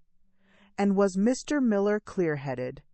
Did he understand what he was signing? Reynolds asked. He did, Henderson said, though he sounded less than certain. He was quiet, but he affirmed that it was his wish to divide his estate equally between his 3 children. On cross-examination, Julian went straight for the jugular. Mr. Henderson, how long have you known Arthur Miller? Over 40 years. And in those 40 years did he ever express a desire to divide the farm, the core of his estate, into equal shares? Henderson shifted in his seat. Not in so many words, no. In fact, in previous versions of his will, did he not leave the farm and its business solely to Ruth, with cash bequests to David and Linda? Objection! Reynolds shouted. The contents of previous wills are irrelevant. I'll allow it, Judge Watkins said. You may answer, Mr. Henderson. The old lawyer looked miserable. Yes, that is correct. So, this final will represented a radical departure from his decades-long estate plan, correct? Yes. And who brought Mr. Miller to your office to execute this radical new will? His son, David. And who did most of the talking during that meeting? Henderson sighed. David did. Thank you, Julian said softly. No further questions. He had turned their star witness into our own. Henderson had just confirmed that David was the driving force behind a document that was completely out of character for my father. Next, Reynolds called Linda. She walked to the stand like a woman going to the gallows. Her face was pale, her eyes downcast. She recited her testimony like a poorly memorized script, how much she loved Dad, how she only wanted what was fair, how Ruth was always Dad's favorite and was being selfish. But her performance was hollow. When Reynolds handed her over to Julian for cross-examination, she seemed to shrink. Miss Waters, Julian began, his tone deceptively gentle. You stated that you believed an equal division was fair. Yes, Linda whispered. Yet you were aware, were you not, that your sister Ruth had worked the farm for 25 years, while you lived in the city and visited sporadically? I suppose. And you were aware that the farm was not just an asset, but also a business, and that Ruth was the de facto manager of that business. She never asked for help, Linda said, a touch of her old petulance returning. Did you ever offer? Julian asked mildly. She had no answer. Let's talk about the months before your father's death, Julian continued. How often did you speak to him on the phone? I don't remember. Regularly. Would regularly be once a week, once a month, maybe once a week, she hedged. And in those calls, did you discuss your financial situation, your husband's business struggles? Linda's eyes flickered towards David. I might have. I was stressed. And did you ever express to your father that you felt you needed a larger inheritance to secure your future? Objection, Reynolds barked. Sustained. Julian changed tack. You've seen the letter, Exhibit A, haven't you, Linda? She nodded, her lips trembling. The letter where your father says you and David pressed him hard. The letter where he says he felt a shadow over him. The letter where he names you. Do you believe your father was a liar? No, she cried. Then how do you explain his words? Tears started to stream down Linda's face. I don't know. I don't know. David said it was for the best. He said it was the only way. The courtroom erupted in murmurs. Reynolds looked like he wanted to strangle her. Judge Watkins banged her gavel for order. Linda was breaking on the stand, and she was taking David's carefully constructed defense down with her. Julian had no further questions. He had gotten what he needed. The climax of the day was David himself. He took the stand with an air of wounded dignity, the wronged patriarch. Reynolds led him through a recitation of his love for his father, his respect for the law, his desire to honor his father's final, considered decision. My sister Ruth is seeing a betrayal where none exists, David said, his voice dripping with false sadness. My father was a wise man. He knew that tying the farm to one person was a risk. He wanted to ensure that all of his children and his grandchildren were provided for. This was about legacy, not favoritism. He was good. He was very, very good. He spoke of the farm's financial challenges, subtly reinforcing the idea that I was a poor manager. He painted himself as the responsible son, stepping in to make the tough decisions his sentimental father and sister couldn't. Then, it was Julian's turn. He stood and approached the witness stand slowly, like a predator sizing up its prey. Mr. Miller, you testified that this was about providing for all the children and grandchildren. Yet, the will you orchestrated disinherits the one child who actually lived and worked on the farm, making her future profoundly insecure. How does that provide for her? The estate would have provided her with a share of the sale proceeds, David said smoothly. So your plan was always to sell the farm? It was the most logical course of action, yes. The farm that your father and sister spent their lives building? The farm your father called our land? Sentiment doesn't pay bills, Mr. Thorne. No, Julian agreed quietly, but integrity does. Let's talk about the meeting at Mr. Henderson's office. You drove your father there? I did. And you did most of the talking? My father was elderly. I was helping him. Helping him disinherit his other daughter? Julian's voice was like a whip crack. David flinched. I was helping him execute his wishes. His wishes, or the wishes you had spent months impressing upon him. The wishes you described to your wife as a triumph. David's composure cracked. My wife is a liar. She's trying to destroy me. Is she? Julian asked. Or are you destroying the legacy your father spent his life building? Reynolds was on his feet, objecting repeatedly, but the damage was done.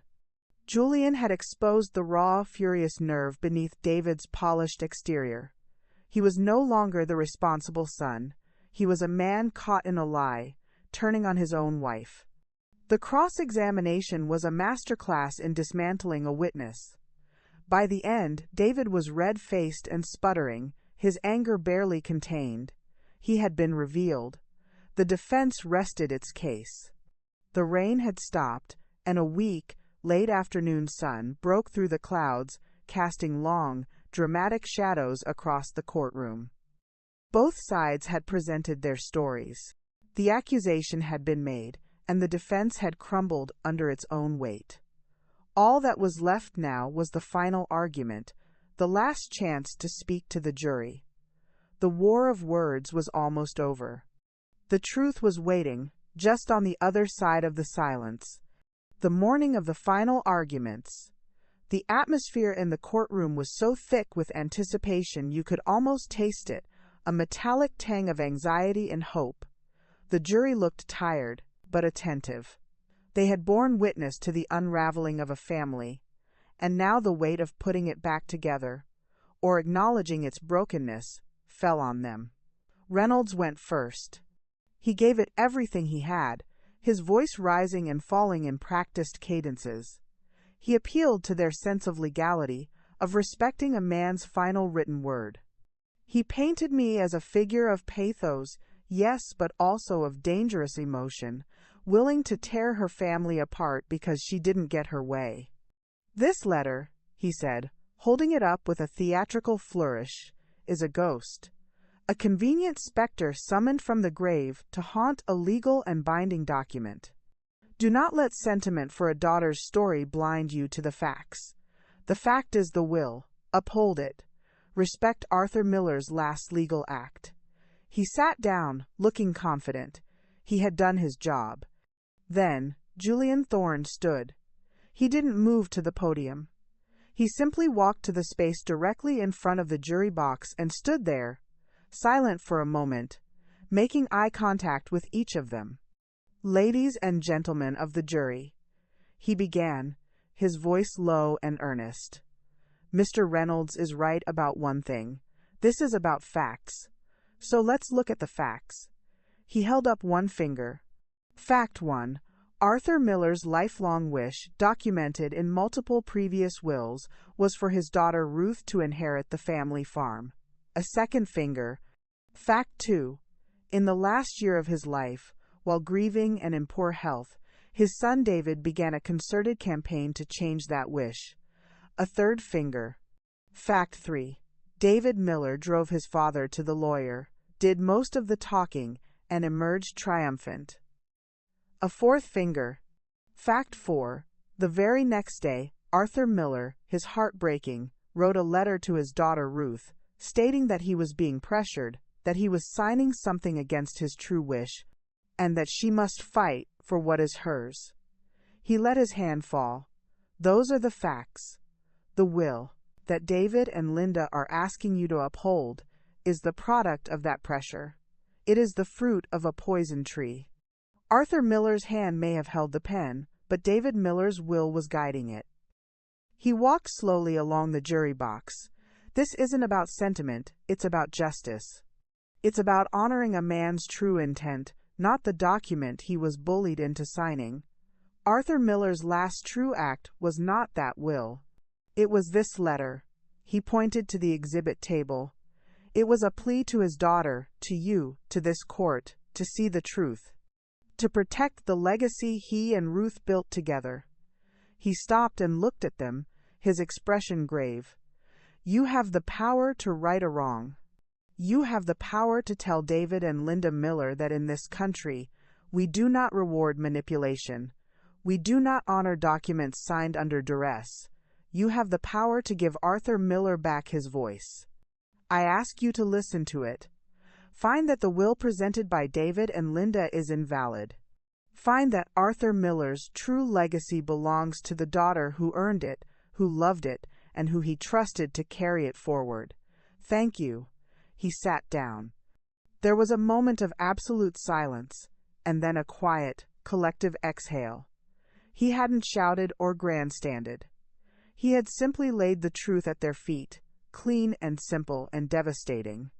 Judge Watkins gave the jury their instructions, a complex set of legal parameters around undue influence and testamentary capacity. Then, the jury filed out to begin their deliberations. The waiting began. We moved to a small, stuffy witness room down the hall. Julian was cautiously optimistic. We gave them a clear, logical path, he said. The letter was the key. It made everything make sense. Auntie Grace prayed quietly, her hands clasped. Auntie Clara sat perfectly still, her back ramrod straight, her face a mask of controlled tension. I couldn't sit. I paced the small room, my heart a wild drum, against my ribs. Every minute felt like an hour. What were they thinking in there? Were they arguing? Was it leaning our way? Had Reynolds's appeal to the rule of law trumped our story of injustice? I thought of my father. I thought of his hands on the steering wheel. Our land. I thought of the look on David's face when he was caught in his lie. I thought of Linda's tears. I thought of the farm, sitting quiet under the now clear sky, waiting for its fate to be decided in this room, miles away. After 3 hours, a bailiff knocked on the door. "The jury has a question for the judge." We all hurried back into the courtroom. David and Linda were already there, looking as haggard as I felt. The jury filed back in. The judge read the note. "The jury asks for clarification," she said. "They wish to see the letter, Exhibit A, again." My heart leaped. They were thinking about the letter. They were focusing on the core of our case. The letter was passed to them.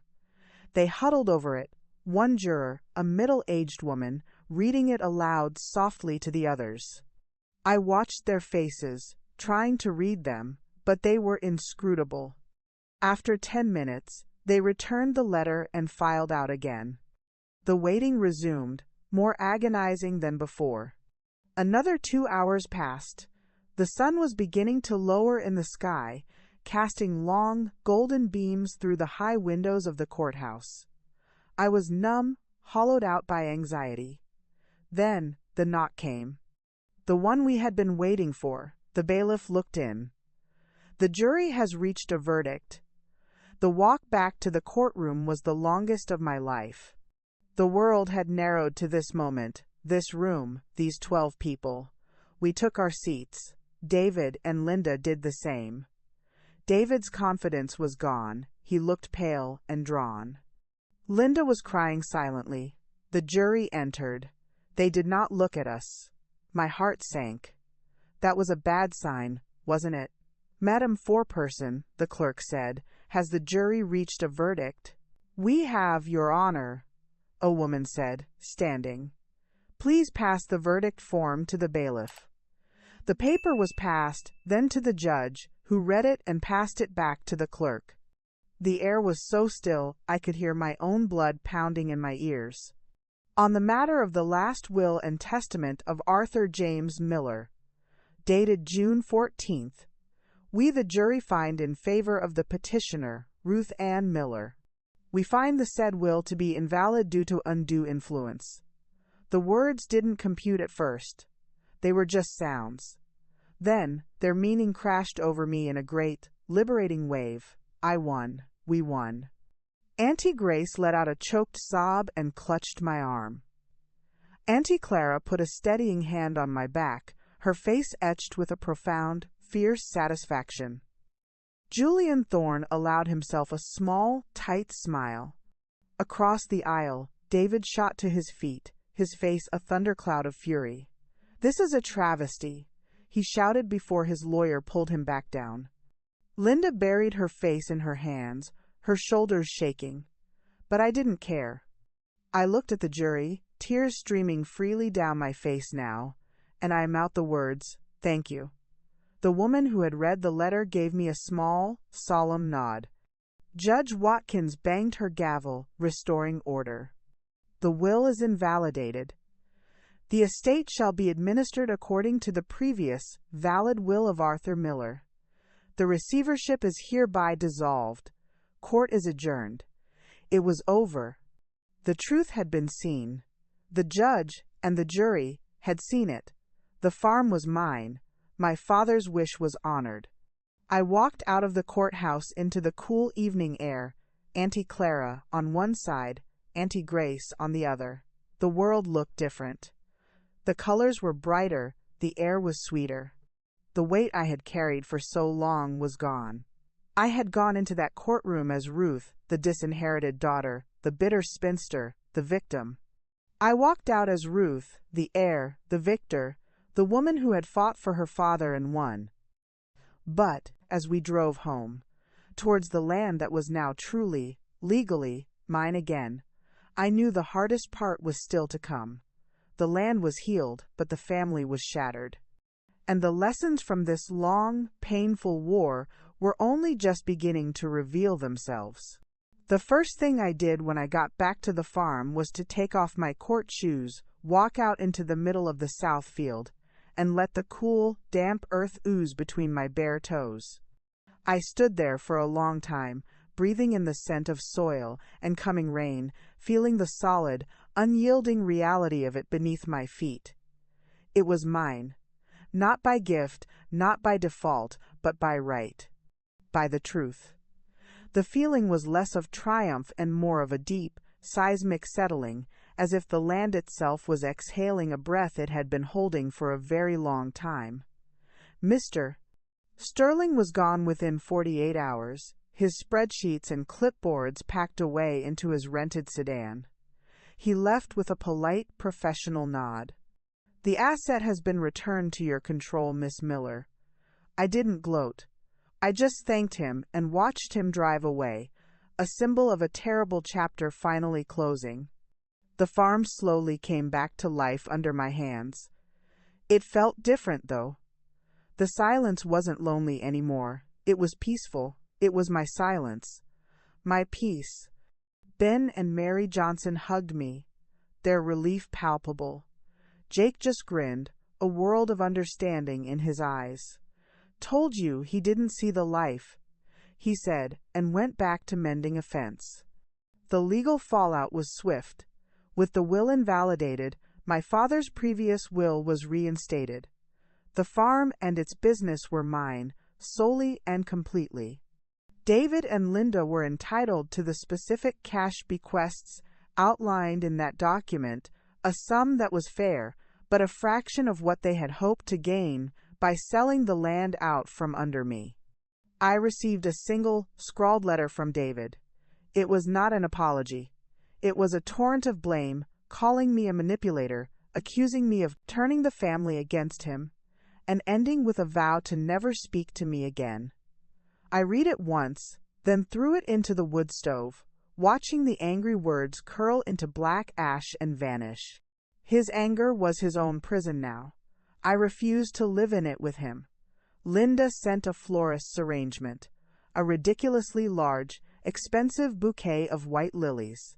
The card read, simply, "I'm sorry for everything." It was unsigned. It felt like a surrender, a white flag from a battlefield she never wanted to be on. I didn't call her. The wound was too fresh, the betrayal too deep. Maybe, in time, a thread of a relationship could be respun, but it would never be the same, and I was learning to be okay with that. The surprise came about a month after the trial. I was in town, buying groceries, and I saw Mrs. Gable, my mother's friend who had condemned me so publicly. She was hovering by the produce section, looking uncomfortable. Our eyes met. I braced myself for another confrontation. Instead, she walked towards me, her steps hesitant. "Ruth," she said, her voice low. I heard about the trial. I read about the letter in the paper. The local paper had run a story on the verdict, focusing on the secret letter from the grave that swayed the jury. "I was wrong," she continued, the words seeming to cost her a great effort. "I judged you harshly. I listened to gossip. Your father, he would be proud of you for fighting for his truth. Eleanor would be too. It wasn't a full reconciliation, but it was an acknowledgement. A piece of my world, a piece of my history, clicking back into place." I nodded, my throat too tight to speak. "Thank you, Mrs. Gable," I managed. It was then I realized that winning in court was only half the battle.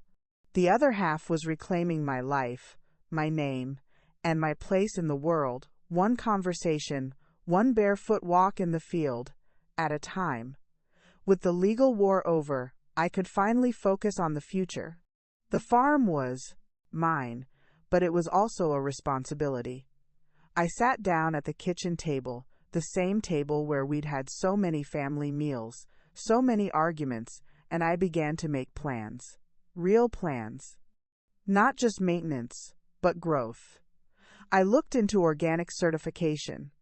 I researched value-added products, artisan cheeses from the dairy, a small farm stand, ideas that honored the past but secured its future.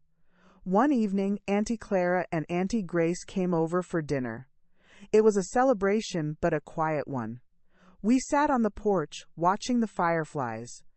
"What will you do now, Ruth?" Grace asked, sipping her iced tea.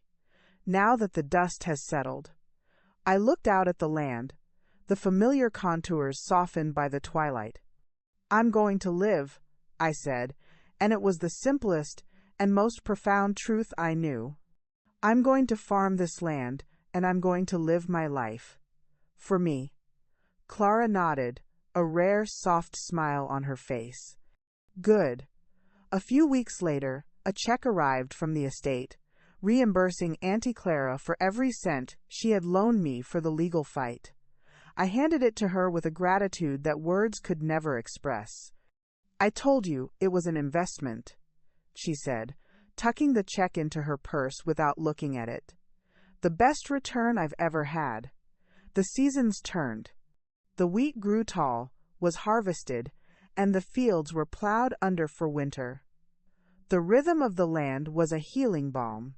The sharp edges of the pain began to soften, worn down by the daily, satisfying work of stewardship. I wasn't the same woman I had been before my father died.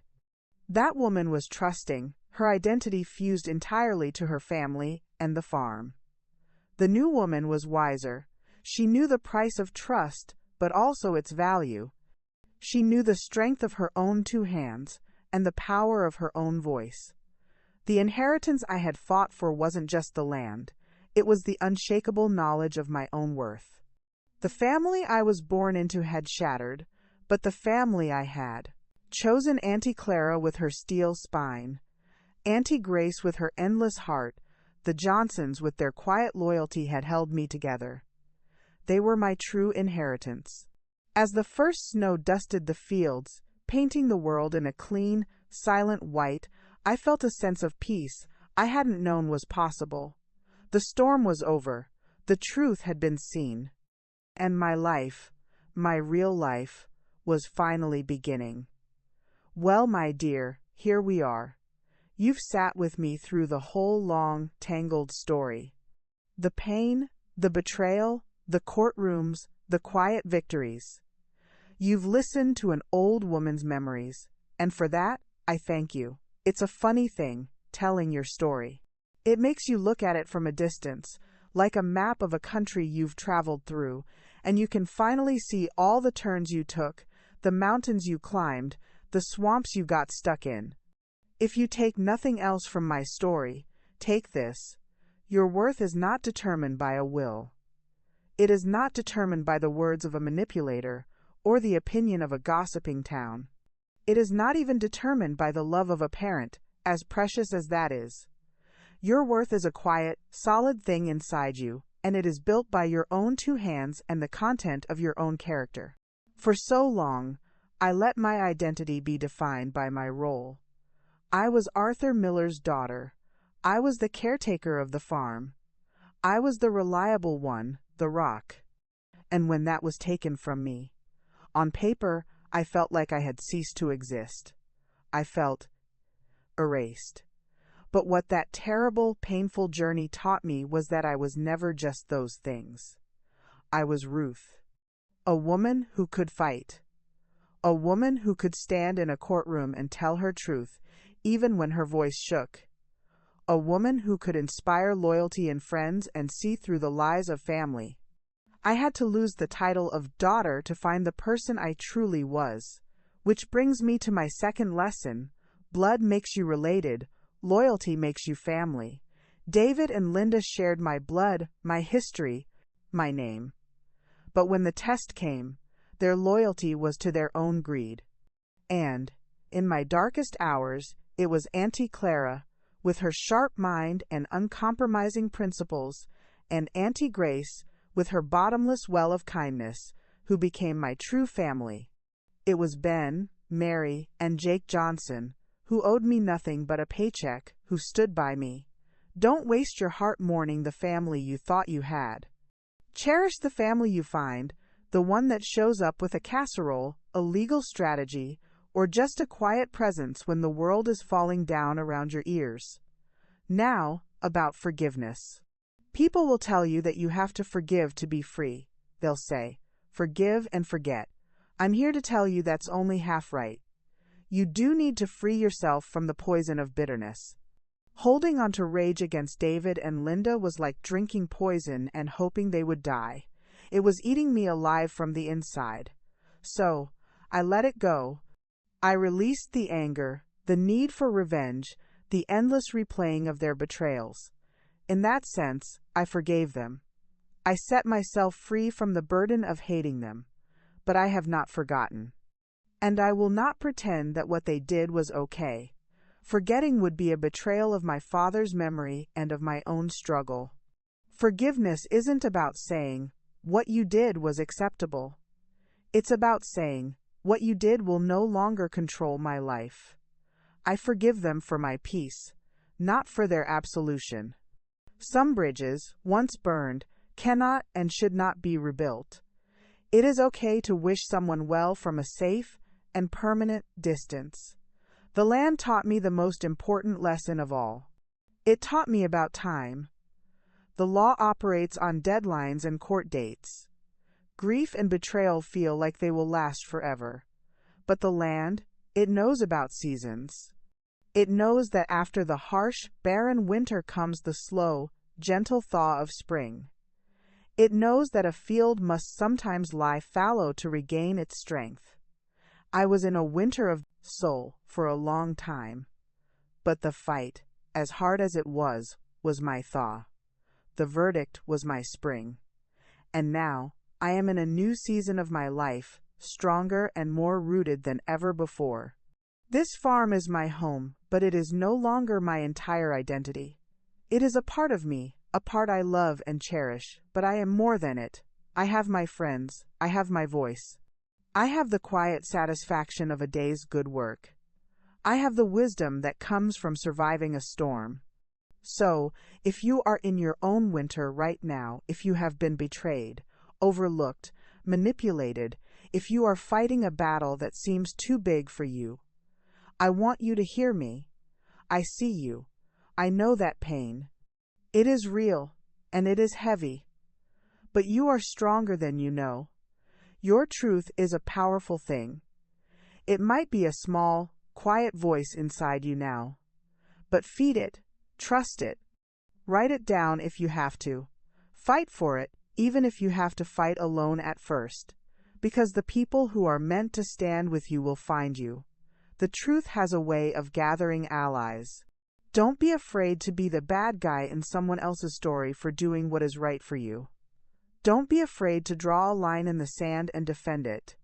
Your peace, your sanity, your integrity, these are non-negotiable. And finally, remember to feel the earth beneath your feet.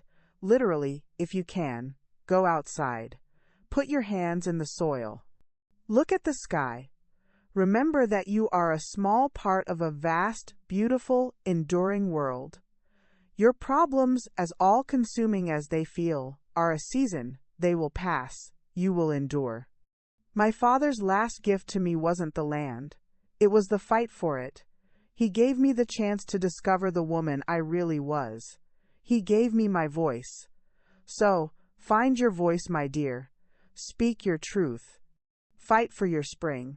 And never ever let anyone convince you that you are not enough. You are Ruth. You are mighty. And your story is only just beginning. Now, this old woman is going to go make a cup of tea and watch the sun set over her fields. Thank you for listening. It meant more than you'll ever know.